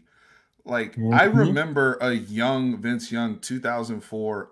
They went into Fayetteville. It was him, and it was that play, that the legendary play with the late Cedric Benson. Really, really tough, super physical game. Yep. But if you look in their eyes, he was there to fight. He was there to there was no fear. It was embracing the hate in the crowd. When you look at Vince Young in 2005 against that Ohio State team in the shoe against AJ Hawk and them boys, right? Remember, brutal. I mean, you look at us in the all white, and it's like, wow, we are here on Mars, and there's no help coming. But but the look in his eyes. And so when you look at Quinn at Tuscaloosa last year, and the confidence and the poise, and it's like, yo, I don't care if there's no Texas people here or not. We're fine. We're fine in this environment. That's what we were completely missing in 2021 when it like I said, it became Fright Night. So that's another reason why guys like Vince, Colt McCoy did it as well. In hostile environments where they just said, calm down, we're good. We got this. That win in Alabama, I think, is a turning point in that confidence for sure. Absolutely. And it's just moments. It's not even like how you play in games like that. It's not about how you play beginning to end. It's how you play in certain moments of those games where you have that type of confidence, right? The scoring as soon as they scored, and he comes right down and he scores right on that next drive. Getting the second over the top ball over to 80 Mitchell. Like, it's plays like that. It's about moments that you have in games like that kind of rubs off that confidence. Right. Future talks about view Kentucky more as a talented state. Can't let them get. Is that game in Lexington, or is that here? It's here in Austin. I picked it. That's the game that I'm the most concerned about. One of those games that I'm concerned about because of the simple fact that it is before A&M, right? And you could be overlooking Kentucky and thinking, we got to battle it out. And let's say Texas is undefeated, right? Let's say that they do go undefeated or they got one loss and they overlook Kentucky. I think Kentucky could come in here and pop you in the mouth, and now you're down, 10 at the half, and you're trying to fight and claw your way back and having to overextend, and then go into A&M. Not necessarily wounded, but exuding more than what you needed to in the Kansas and in the Kentucky game because you didn't take care of business from start to finish. That's what I'm worried about. That's what sticks out to me. You can't go in here and just overlook these games or come in here, half-assing because it's Kentucky. They're not really winning any games or anything like that. We got a big game this week that we need to get to. No. You get in, you take care of business from jump, and then worry about the game once the whistle's blown. It can't be anymore the slow starts and the slow starts, and then we turn it on in the second half, or the second half, we start to do things that we don't normally do, or we don't stick to the formula. What we've been doing has been working, and we move away from it. You can't do that. That falls on coaching, and that falls on the players, right? That maybe the leadership, Sark talks about the leaders that have come and how many leaders he's had, within the last couple of years, and now how he's got more than what he's ever had. Well, in some cases, and I understand, you want to look to your head coach and for everything, especially in the heat of battle. But sometimes you got to let your leaders got to step up and be like, hey, listen, this ain't working. We need to go back to what we were doing, or hey, we need to go in a different direction. And hopefully that's hopefully where they're getting to. I have a question for you. So yes. 2022, we had the whole issue with Sark of we were jumping on everybody, right? First half, our point differential was crazy. We had great opening game plans. We were able to get out on early leads, double-digit leads, and then we had trouble closing. 2023 kind of flipped, right, early in the season. But I felt like the team that we had at the beginning of the season that was having those troubles, and even midway through, once Quinn came back from injury and got settled, I felt like Tech and on, we didn't really have those challenges anymore. Like, we started playing a complete 4 quarters. Do you think that's something that can potentially materialize into this season, where they are much more cognizant of we need to play complete games? Like, we can't have these back and forth, because they did get there. They grew in the season. Yeah. Sure. Yeah. So that doesn't go to me. That has nothing to do with coaches at that point. This is all players, right? This is your veteran players coming in and say, listen, we do this way. We're not half-assing anything. So we're not letting our feet off the gas. You're gonna get your blocks. You're gonna make your reads. You're gonna sit in the holes. You have to let your you have to let your team and your veteran players at that point make those statements, right? You want to say, hey, if I can't look to my coach, or if I can't look to the assistant coaches, then I need to be able to look to somebody. Also, that there goes for, when you have a veteran team and you have some older players in there, they're the ones that can tell you, hey, get your head out of your ass. You don't want to hear from your coaches all the time, because if you hear from the coaches, depending on the player now, depending on the player, you know how some of these players are nowadays, they don't want to hear that from their coaches. So if you would rather hear from your brother on the field, be like, hey man, dog, get your head out your butt, dog. You gotta straighten up. You know what I'm saying? You would rather hear that right then and there and get that immediate feedback than having to go on the sidelines, because that turns into a whole different thing. That there comes division and things like that. Attitudes and egos start to get to play. If you're everybody that's there that's been there can hold the team accountable, they'll be fine. I don't think that has been, at the beginning of Sark's reign. I don't think that was a thing. I think there was a lot of division. Of course, him coming in with a new team, but I don't think that those veteran guys that were there and getting ready to leave were holding guys accountable on the team. I think that's changed now. I think we've seen that, like you mentioned, after that Tech game, things kind of smoothed out. Of course, it was some questionable play calling, but for the most part, things kind of smoothed out. And I think they can continue. That leadership is so important, man. That whether it's Quinn, whether it's Banks, whether whoever it is, they have to rein it in with the players and the young guys. That's the only way that things are going to continue to move on and continue to stay its course like they've had last year. One of the things that's interesting, and Stark mentioned this, is and he kind of said it as in his opening statement, the standard is the standard at this point. Right. That's something that's very important, and that goes to the leadership, right? That goes to what Tim was saying, is this is no longer, Sark always talks about this, how like his first year, maybe a little bit, he had to force guys to do things because that's what he needed them to do. He's no longer having to do that. Right. And now you're getting to a point of, it's like, listen, you want me to tell you this, because if you have to have a coach tell you this, it might not go well for you, right? No. You might be sitting down on a bench. Important to me, but it is probably just in your best interest that I tell you it this way, because you probably don't want to hear it any other way. Absolutely. And so, I think that's another piece to it is, and I think that's why it's important. Yeah, Sark never blames anybody else. Blah blah blah blah. I get that, and you've talked about that a lot. He never threw anybody else under the bus, but now he doesn't even have to worry about that. Because these guys know the standard, and so that is the standard.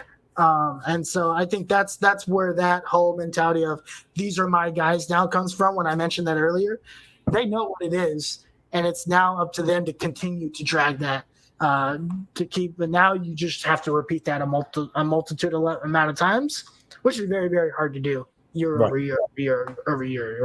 So, what else you guys got that you guys want to touch on? I just want to touch on this. Oh, go ahead. Go ahead, Tim. Go ahead. There's one thing that I want to touch on that really stood out to me, and I'm glad that not necessarily multiple coaches have said it, but the person that stuck out to me the most was Kirby Smart. And that was the question that all of the coaches got was, hey, what do you feel about the expansion of the 12-team playoff, and what are your goals to get to the 12-team playoff? The one thing that, most of the coaches said it, but where I felt it the most is with Kirby. And Kirby said this, and I'm paraphrasing. He basically said, hey, listen, I'm not worried about the Big 12. I'm not worried about the playoff, right? The playoff will be there. What I'm worried about is winning the SEC championship, because the SEC championship is just as hard as winning as a national championship. And that to me stood out, because for me, I feel like we're kind of getting away from the importance of a conference championship, and that is wrong. Every football team has a goal, right? And we need to keep it that way, right? The most of the time, and the way things go, win your conference championship, beat your rivals, get into the postseason. That's how it should be. And I appreciate Kirby for getting out there and sticking up for the SEC championship, because what I'm afraid of is I don't want people to take off their conference championship because they know they're going to get into the playoff. I don't want that to happen. And that is something that could potentially happen where teams are sitting their players out in a conference championship game, knowing that they're going to be able to get into a playoff spot. And that's not what I want to happen. So I'm so glad that Kirby Smart did not downplay the SEC championship. And yet instead he boosted it because it is tough. Like these teams are probably going to see each other. Like let's take Texas and Georgia for an example. Hypothetically speaking, Texas and Georgia play in September. Then they backdoor and they play again in an SEC championship, right? And then if they both make the playoff, let's say Georgia only lost to Texas twice. I don't think they're still going to get in if they're steamrolling all these other teams except Texas. I think that they deserve to get in there, right? In a playoff spot. So that is a potential third time that these two teams would play. That's unheard of. That doesn't happen. And for it to possibly happen in a season is crazy. And I think I'm just so glad that he just didn't downplay that. Like, listen, winning the SEC is hard. And to not downplay that is so big because I think in the future, I think the media is going to start to downplay it because of how big this playoff schedule and these playoff spots are, where it's kind of like, oh, just like in March Madness, you don't win your Big 12 tournament, cool. Do you get into the Big 12 into the big dance? Do you get to the NCAA tournament where you got a chance? I don't want them to turn football into that. They want both, Tim. I know, they want both. But Steven, you can't have both, man. You can't. Because they see how big the tournament is. They see how big March Madness is. And they want to have that. Plus, they want to have the pageantry and the regular season. I'm with you. That was very well said, Tim, in terms of and that's the intent of college football. Right. I mean, we grew up as college football fans when before the computers, when people would just like write down on a piece of paper who the national championship was. like you played your games, you went to your bowl, and then whoever was the champion was the champion. Like literally, that's how it was. Yeah. They want to have that success though, and they want those TV dollars of that playoff. And with those dollars comes accountability to making the playoffs for the schools. And to me, this is what I do think is going to happen though. These coaches are going to tie their fate of whether I'm hired or fired, or whether I'm fired or I get another year by did I make the playoffs or not?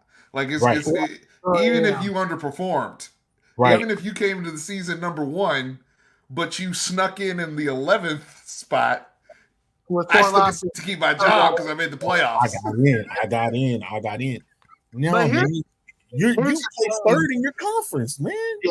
The other piece of it is being in the SEC. The importance of the SEC championship is probably placed higher within the conference because of the result of winning that conference, right?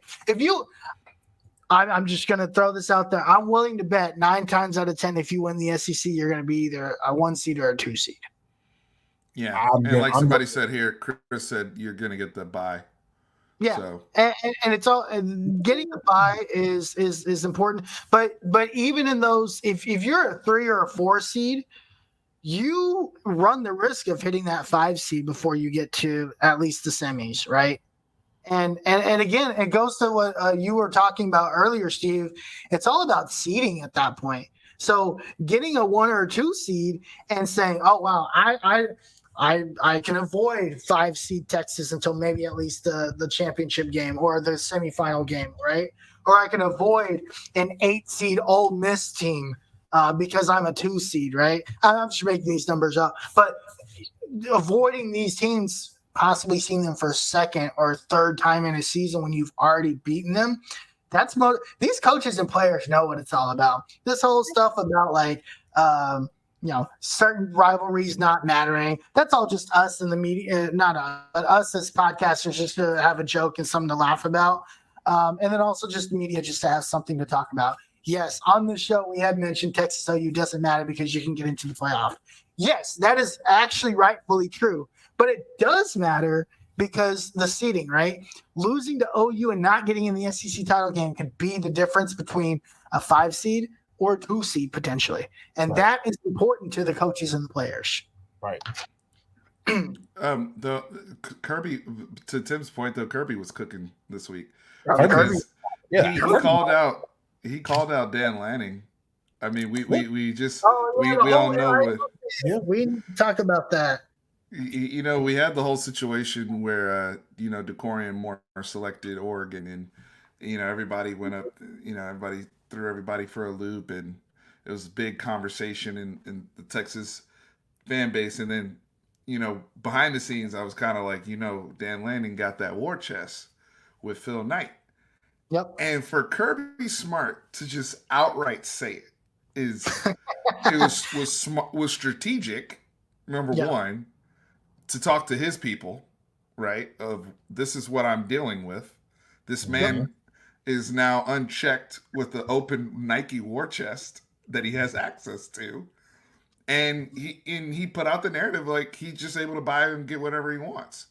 And so I thought that was a very big deal, especially a cross-conference shot to his former defensive coordinator, somebody that was mentored under Kirby Smart, and all in the love of the game. But that's the reality of the situation, right? And he was direct, like Lane was. There was no sneak dissing. Yeah, he called that man out by name. So, spoken like a true Padawan, man. Listen, he pulled a Nick Saban. He said, "This is what I gotta deal with, dog." You know what I'm saying? It is what it is, man. This whole NIL thing. This is still phase 1 of NIL to me, right? This is still going to get bigger and bigger and bigger. So I'm interested to see what Kirby's remarks turn into within the conference, but also for Kirby himself and for Georgia themselves, what is Texas going to do? I think there's a lot of interesting things around Texas. Like these guys, and Tim has talked about it before, Oregon just keeps coming to your damn state and taking all your best talent. It pisses me off so much. And it's a really annoying thing. I'll just to keep it PG. It's really annoying to see, especially when you're Texas. But we have all these. We have unlimited resources, but do we have as unlimited resourcing as Phil Knight? I don't know. Maybe we do, but I don't think they want to use it. And Phil Knight has obviously a different motivation to do so. So it'll be interesting to see how NIL continues to grow as it gets into different phases. But Tim probably lost his internet thing. That there's a comment about Nick Saban, and that whole thing. Nick Saban obviously throwing his own dust to Don. He's just sitting on the sideline, just throwing gasoline to fire at this point. There's a couple things Nick Saban said, since we're talking about other things, that got a couple guys going. Obviously picks Texas and Georgia to be in the SEC title game. His former player talks about, hey, Coach Saban always told us to not worry about what other people were saying. But now, he's playing, essentially he's saying, don't worry about the guys that are sitting on the sidelines and talking about you. But so I'm not going to worry about some guy that's playing golf for the rest of his life talking about that us. Was a great rebuttal. Do you also think that Nick Saban, part of him? Well, so I think it's two parts with Saban. I think Saban's also, hey, I'm new to the media right now. I'm not just going to be that guy that just goes and picks my former school. That's like low hanging fruit, right? Unless it was just blatantly obvious. I also think there's a part of Nick Saban, because all coaches have giant egos as well. It's part of what makes them great. I think there's a part of Nick Saban that's like, y'all ain't gonna do what y'all gonna miss me too. Right. Last year, everybody said I was dead, right? Everybody said you're cooked, all this other stuff, and all he went and did is win the SEC. Yep. When everybody counted Nick out. And so I think there's a part, not all of it, but I think there's a part of Nick Saban that also did that, because he's like, nah, Bama's, you lost the GOAT. You should take a dip. Yourself. And you have to prove to me that you are the same program, and you will still perform the same way after I leave. I want to say one thing and then we can move on. I really think that Nick Saban is about to do some of the most remarkable things that we've ever seen before. As far as being a member of the media, he's going to generate so much attention because he is, is the greatest, football coach in college football history. And so he's gonna bring that pull. What I'm not what I know for a fact is gonna happen. I don't have no inside sources. This is just gut. Nick Saban is going to be in a role just as similar as Gary Patterson, where he can get in there, he can contribute, you can get his knowledge, and he doesn't have to deal with the kids in the NIL, and he can still go play golf and still be on TV be on TV by 2 o'clock playing golf. That is the role that Nick Saban is going to be. He's going to be a part-time, I don't want to call him a chancellor, but a part-time assistant or they'll make up some type of position for him. Well, he will go in, they'll say, this is what we have. He will give his knowledge. They can ask him questions. He will be open, and then he gets to chill on Saturday. And instead of being on the sideline stressing out and having to talk to these parents about NIL deals, he gets to go and be on ESPN and travel the country and chill out with his wife. That is what Nick Saban is getting ready to do. If Alabama wins a title, Nick Saban is going to be a part of it, and he will get another ring. Maybe not as a head coach, but a staff member. That is exactly what Nick Saban is doing. And for those who have seen The Godfather Part 1, he's basically gone into the consigliere role that Vito took when he was older after he had been shot. Right? But he was still, his wisdom was still being immersed in the family. Nick is gonna move. I see the vision, Tim. I see the vision, more of that consigliere for the Alabama family. Why not? They're still gonna, he'll still get paid. He'll be on the staff. He will be on the staff, but he won't have to deal with anything. He won't be on the coaching staff. No, he's not day to day.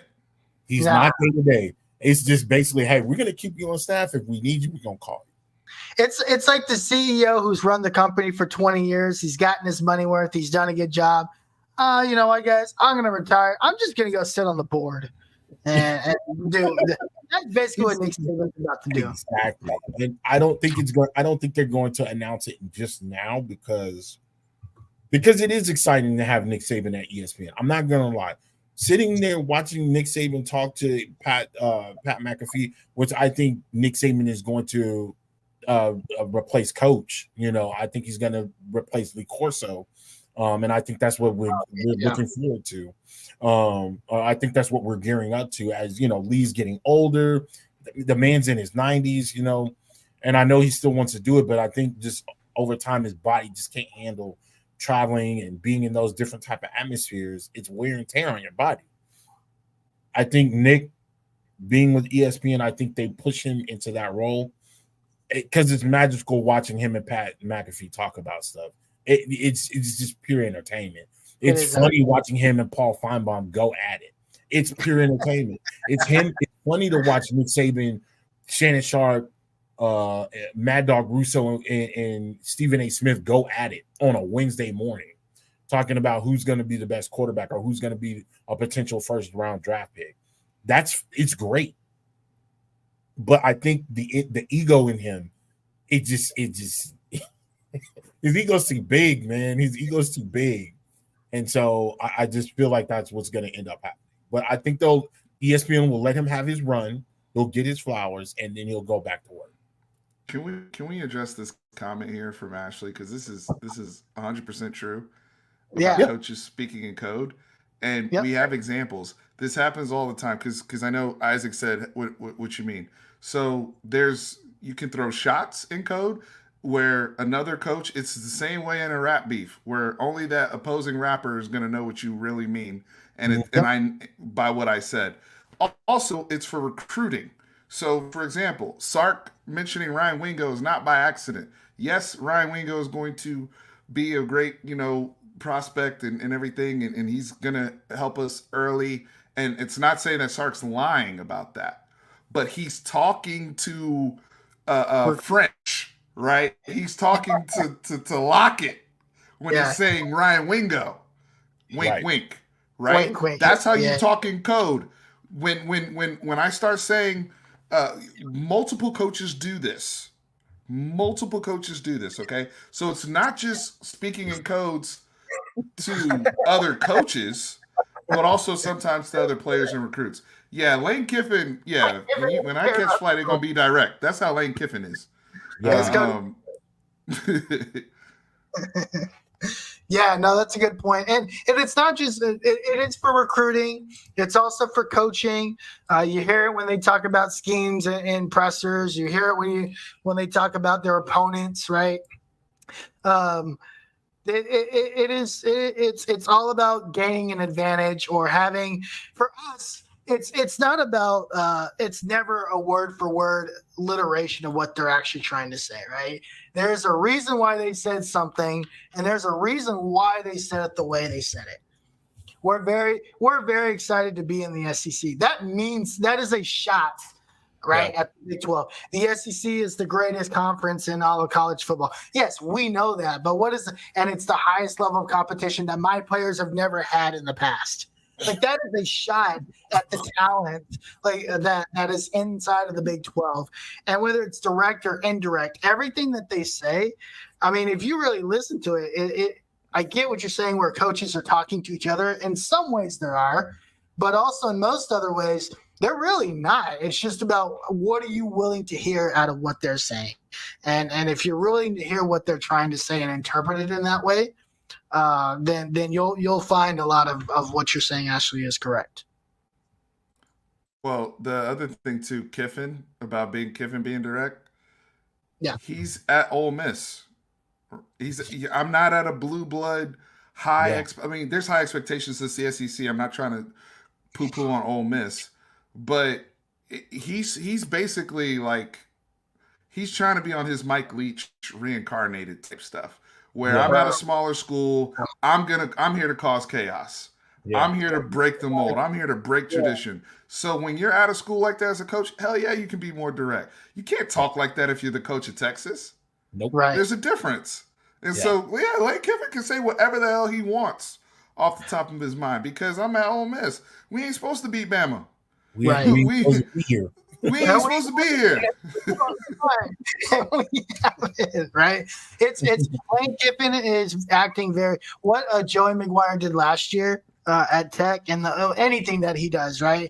Oh, everything goes through they can be 5-7. He can say whatever the hell he wants, right? That's what Lane Kiffin is doing. And then Mike Elko is the guy I'm the new guy. I want to be sophisticated. I want to show my great football mind. Substance, right? That's something that they A&M fans think they're getting a lot out of Elko is substance. The difference between Tech and Ole Miss, though, is if Ole Miss continues to win ball games and they continue to upset people, it will wake everybody up. Everybody will be on power. That's a result of their boosters, right? That's not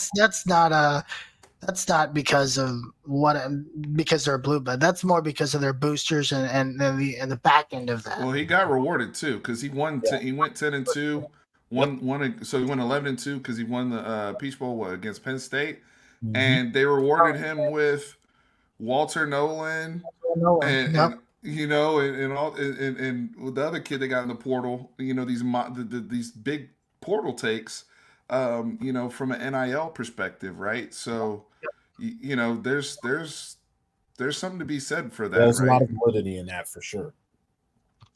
Yeah, or when Saban says Texas and Georgia, he's feeding Texas some rat poison. We do not accept rat poison here at Texas. I don't think he's feeding Texas rat poison. I don't think he's feeding motivating Alabama. If Right. he's doing anything, he's motivating Alabama. Agreed. That's less of rat poison for coach talk. Yeah, coach talk. That's coach talk. Again, ego. Yeah, Ego, guys. Yeah, Texas beat him. So Right. he's gonna hold Texas at a higher regard. If you think about it, it's funny because Michigan and Texas are playing each other. Those are the last two teams to beat Nick Saban. And It is. Yep. but And it- Nick is to gonna hold, especially because of Sark and because of what Texas did in both games, not just the Tuscaloosa game, but also the game in Austin. I think Nick is 100% genuine when he talks about Texas and where they're at with their team and the program based upon what he saw, what he had to prepare for, and what he ultimately went up against in battle on that field. I don't think that's smoke or rat poisoning or anything. But again, it's a shot. It's not a shot at Alabama. It's like a wake up, right? Look at this. This team beat me, and now I'm no longer there. And you think, you? Yeah, bro, get a new life. Like, what are you talking about? So that's also a lot of that. So I think that's a fun conversation. The whole coach speak and coach code. I thought that was a very good conversation. It was some slugs in there. If you go back and watch even some of the highlights, Yeah, there's some good stuff. I see some slugs in there, boy. The only person that came in with bazookas is Herbie and Lane, but Sark's bring his own little, his little rifles, and Nick's just like, you know what? I'm just the commander of the battlefield. I'm just gonna sit up here and say whatever the hell I want because Nick gets to sit up there. He can talk whatever trash he wants. He gets to sit on that perch until he's called and say, "Hey, listen, we need help with X, Y, and Z. Can you help us?" And he's gonna accept it or reject it. He might be too busy to do anything with Alabama at that point. This is a fun little topic. You guys see Oregon blue blood status. It's been a hot topic for the last, I don't know, week, 2 weeks. Obviously, they're on fire on the recruiting trail. I don't see this. We talked about it last week. Can you just become a blue blood though? Like I've always struggled because blue blood means you actually win and you don't just pay money for players. And Oregon has never won anything that I can ever remember. Listen, Oregon is a blue blood at having quirky ways to get kids to come to Texas, to leave Texas and come to Oregon. That is what they're a blue blood in. They have been doing this for 10 plus years, where they've gotten some of the one that comes to mind, not LaMichael James. LaMichael James. No, LaMichael James. Yeah. That kid, first off, if you go and look at his high school stats, it's absolutely nuts.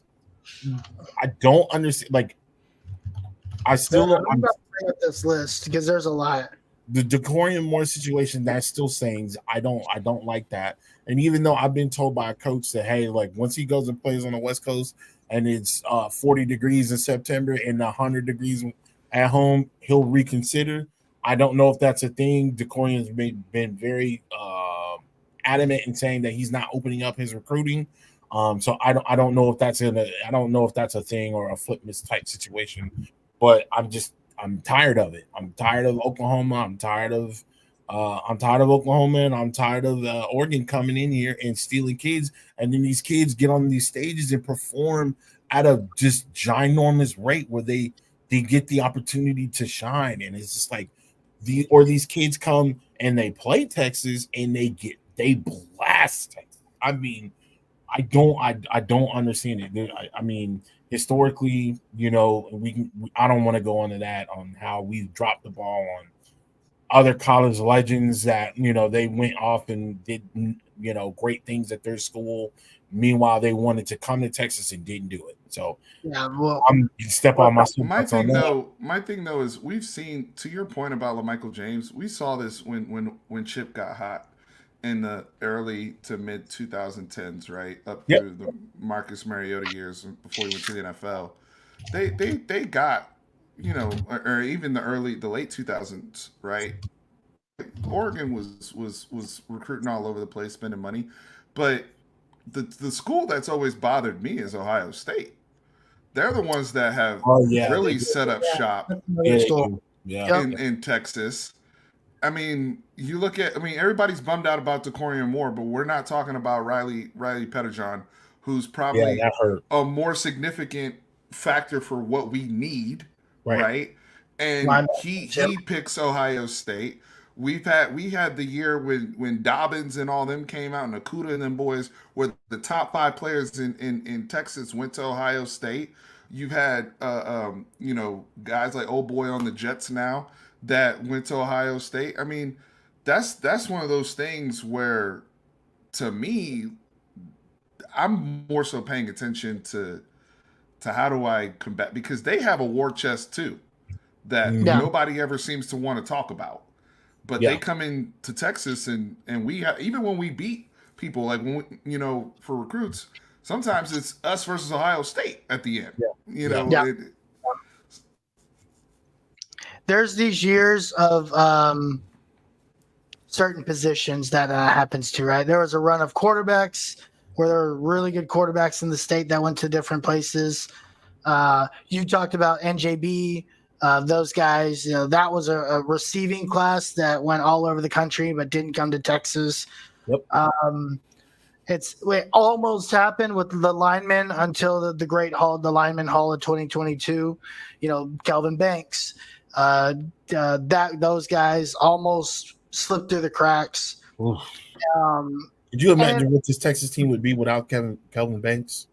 Jesus, he was an Oregon commit. He's an anchor. That was big. He's an anchor. He is a focal piece of that offensive line. Yep. If we didn't have Kelvin Banks, we would be in some serious trouble. I'm sure we would figure it out, but we would definitely not be in the spot that we're in right now.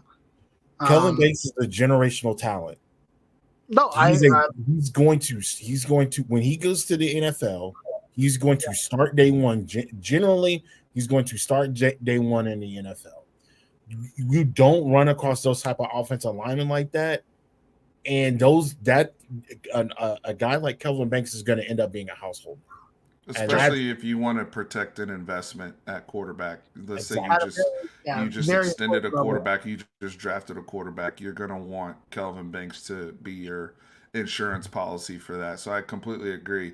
The other thing too with Texas and just the whole recruiting dynamic, I look at I don't know. It's one of those things where recruiting, and in a nutshell, with year over year, like you said, position wise, it gets interesting, and we're always gonna have to deal with the Oregons and the Ohio's. They're not going anywhere. No. But the good news is the NIL that Texas has put together is competitive. It's very, very good. Our recruiting is good because we have a good staff for development now that we can prove. We can show the NFL draft picks now, and we have a sexy offense with a coordinator. We're in the right conference now. We're going to get our share as long as we continue to win. Recruiting to me is not this is just this cycle with 2025 where we're a little caught up. But over time, I think over class over class over class, if we continue, if we keep having seasons like we had last year, I'm not worried. Yeah. I just want to get to a point to where we're like Alabama, right? Where you have a running back room that has 3 guys that are going to be in the league, and they've made significant, money and have made significant and contributed significantly to their teams that they've had. Where you have a wide receiver room, I think we're getting to that point wide receiver wise, but I would like to see that come over to the defensive side, and we at one point we were like that, right? Where you had, a Michael Huff and Griffin and things like that, and then you have a young Earl Thomas comes in, and then you get, you have a Vince Young there, but you got a Colt McCoy that's a freshman in the national championship. That's what I want to at least get back to. It doesn't feel like that right now because of what we've seen go elsewhere as far as talent, but I want to just transition back into that. But the person that bothers me is not getting Jabbar Muhammad.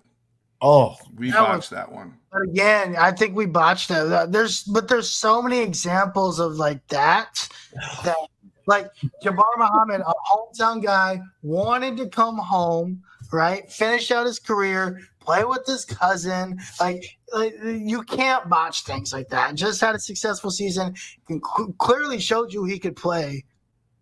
but you don't want to you botched that in the end because you don't want to pay him enough. I hope that's the one where we may be having a conversation because the margins are so thin, especially in this conference. Where Yeah. we may be having a conversation about a what if scenario. I hope that's not the case. I wish Oh. Jabbar well at Oregon. I really wanted to see the brother, like you say, play alongside his cousin. Yep. But that to me, then I would have no questions about the secondary at all. Yeah. If I had we had Jabbar, Makuba, Manny, Derek, Williams, we're good.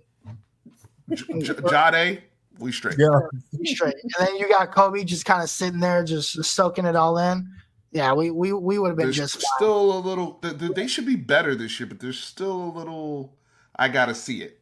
You know what I mean? I gotta see it, and I gotta see what's ran because That's the other. I've got to see the technique that's being taught again because we saw some, like we said earlier, we saw some film for some stuff last year from that secondary, and it was not pretty. So Not the butts to the sidelines. the butts on the sidelines, the constant watching of the quarterback. the amount Penn- of cushion that was given to some of these wide receivers. Yeah. Unreal.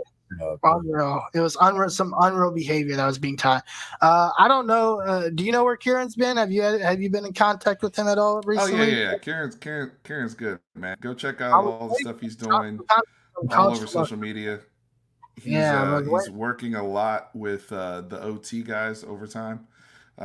So he's doing some really good work over there. He gets a little scoop, not just on the football guys, but also the basketball prospects as well. He calls some games for OT now as well, and on top of doing his normal content. You'll see Kieran during the when there's football games going on. You'll see Kieran back as usual.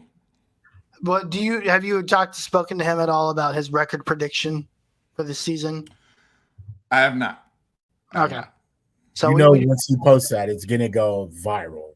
It's gonna have hundreds of thousands. Again, really, we know how Kieran works, but he will shake up the internet for sure. He's great. Kieran's a good guy. I hope we'll have him on someday. Kieran just posted yesterday because Drake Stoops was selected by the Arlington Renegades in the XFL. I need to check. I need to check on that one.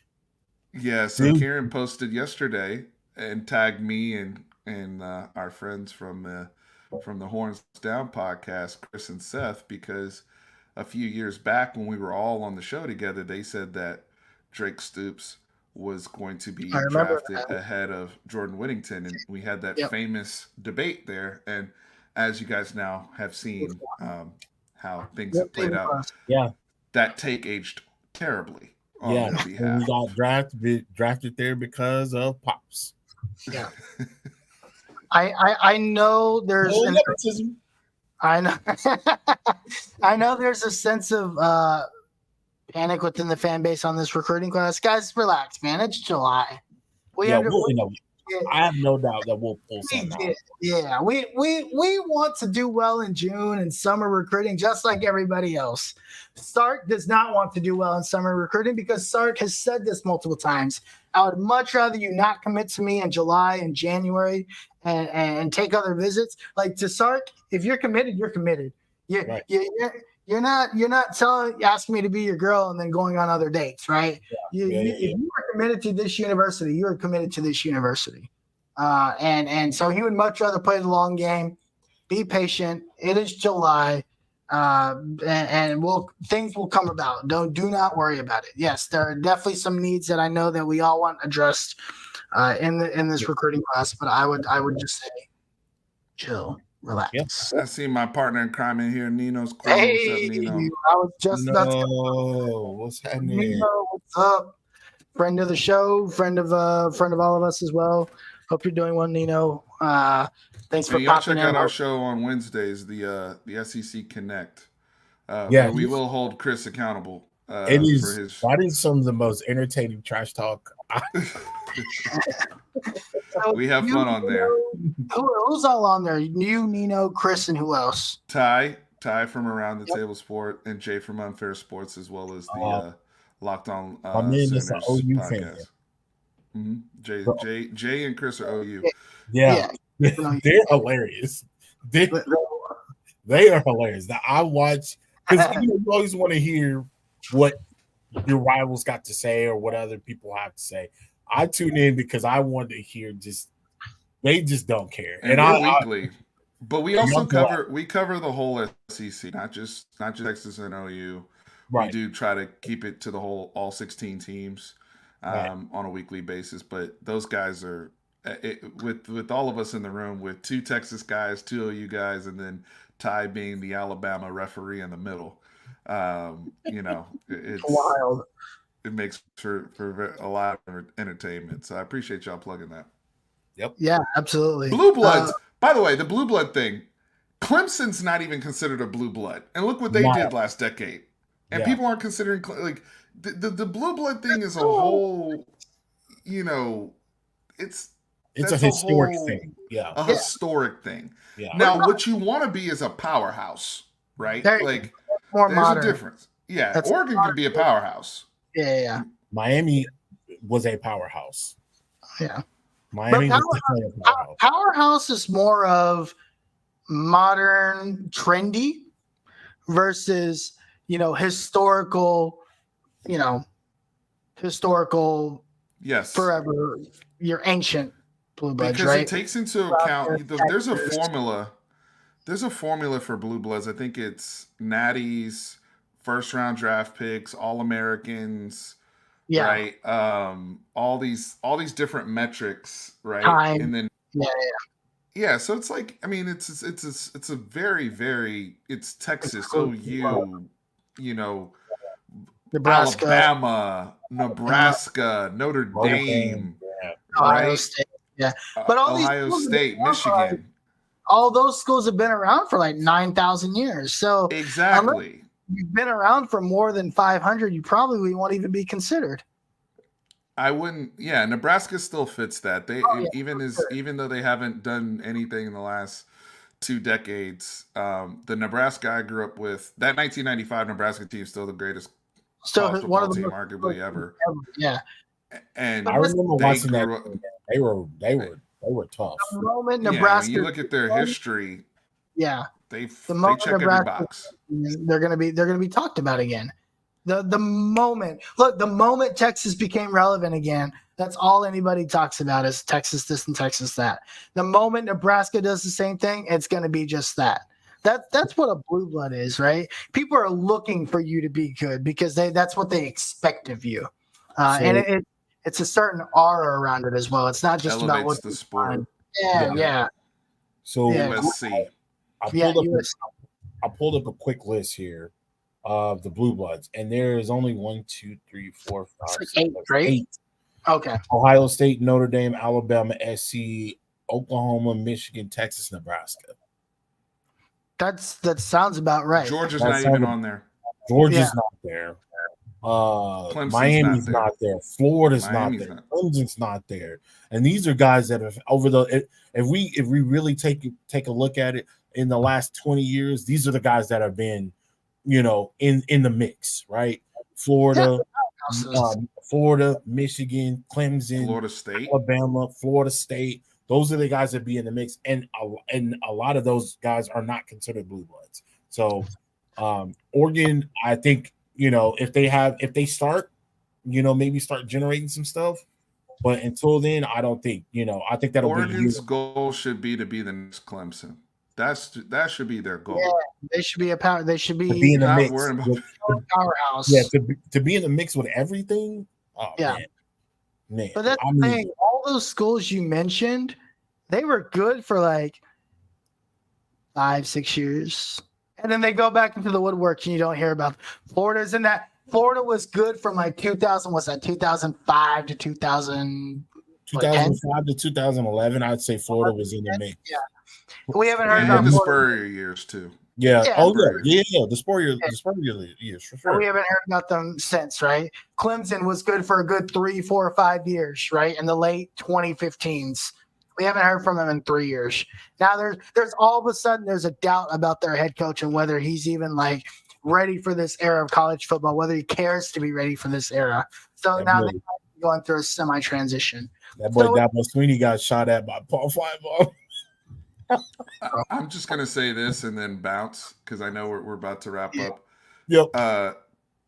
Does Clemson even pop off like that if South Carolina doesn't fall off the way that they did? Because Spurrier, people forget, and I say this all the time.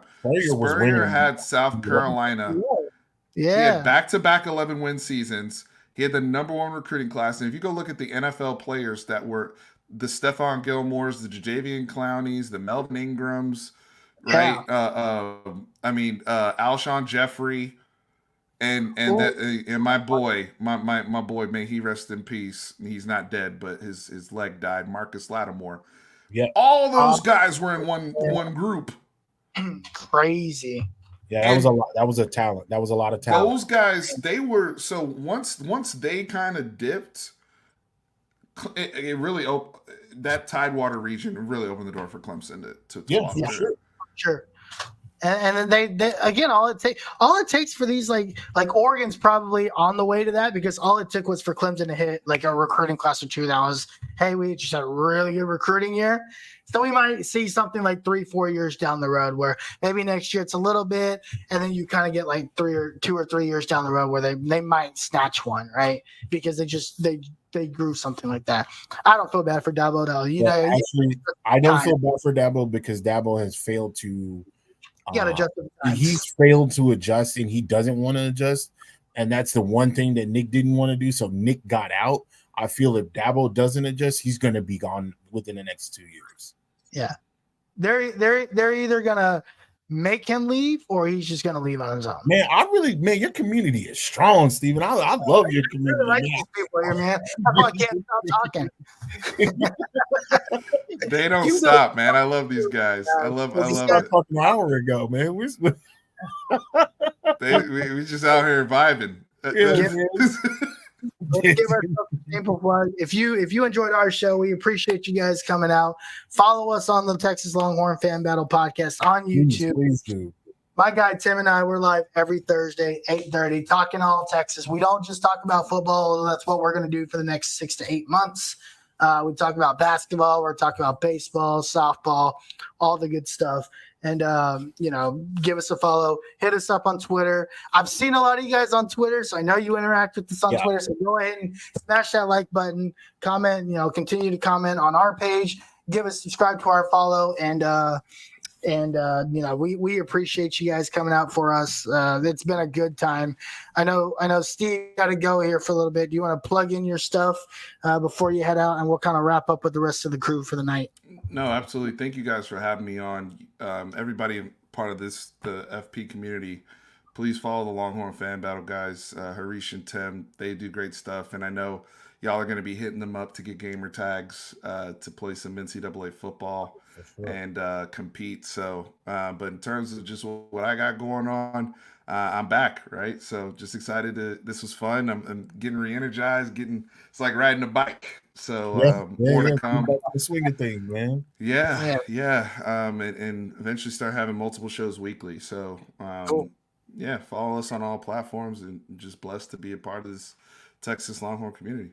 You're live Wednesday nights, or you're live Thursday nights too, aren't you? Normally Wednesdays we do lives on the SEC Connect show with Jay, Nino, and Chris, and then I haven't picked a day yet, but I'll have another just for FP lives. Weekly going into the season, and then our normal videos with different guests like Tran and whatnot. And so let us know, and we'll definitely we'll toss those up on our page too to kind of throw that out there for everyone. All righty, Tim, it's come to that time of the show. Where can the people find you? You can find me at Tim Wayne on Twitter. You can also find me at the Longhorn Fan Battle Podcast. I'm not the guy that's generally talking a bunch of trash. That would be my guy over here to the left of me. You can find me there.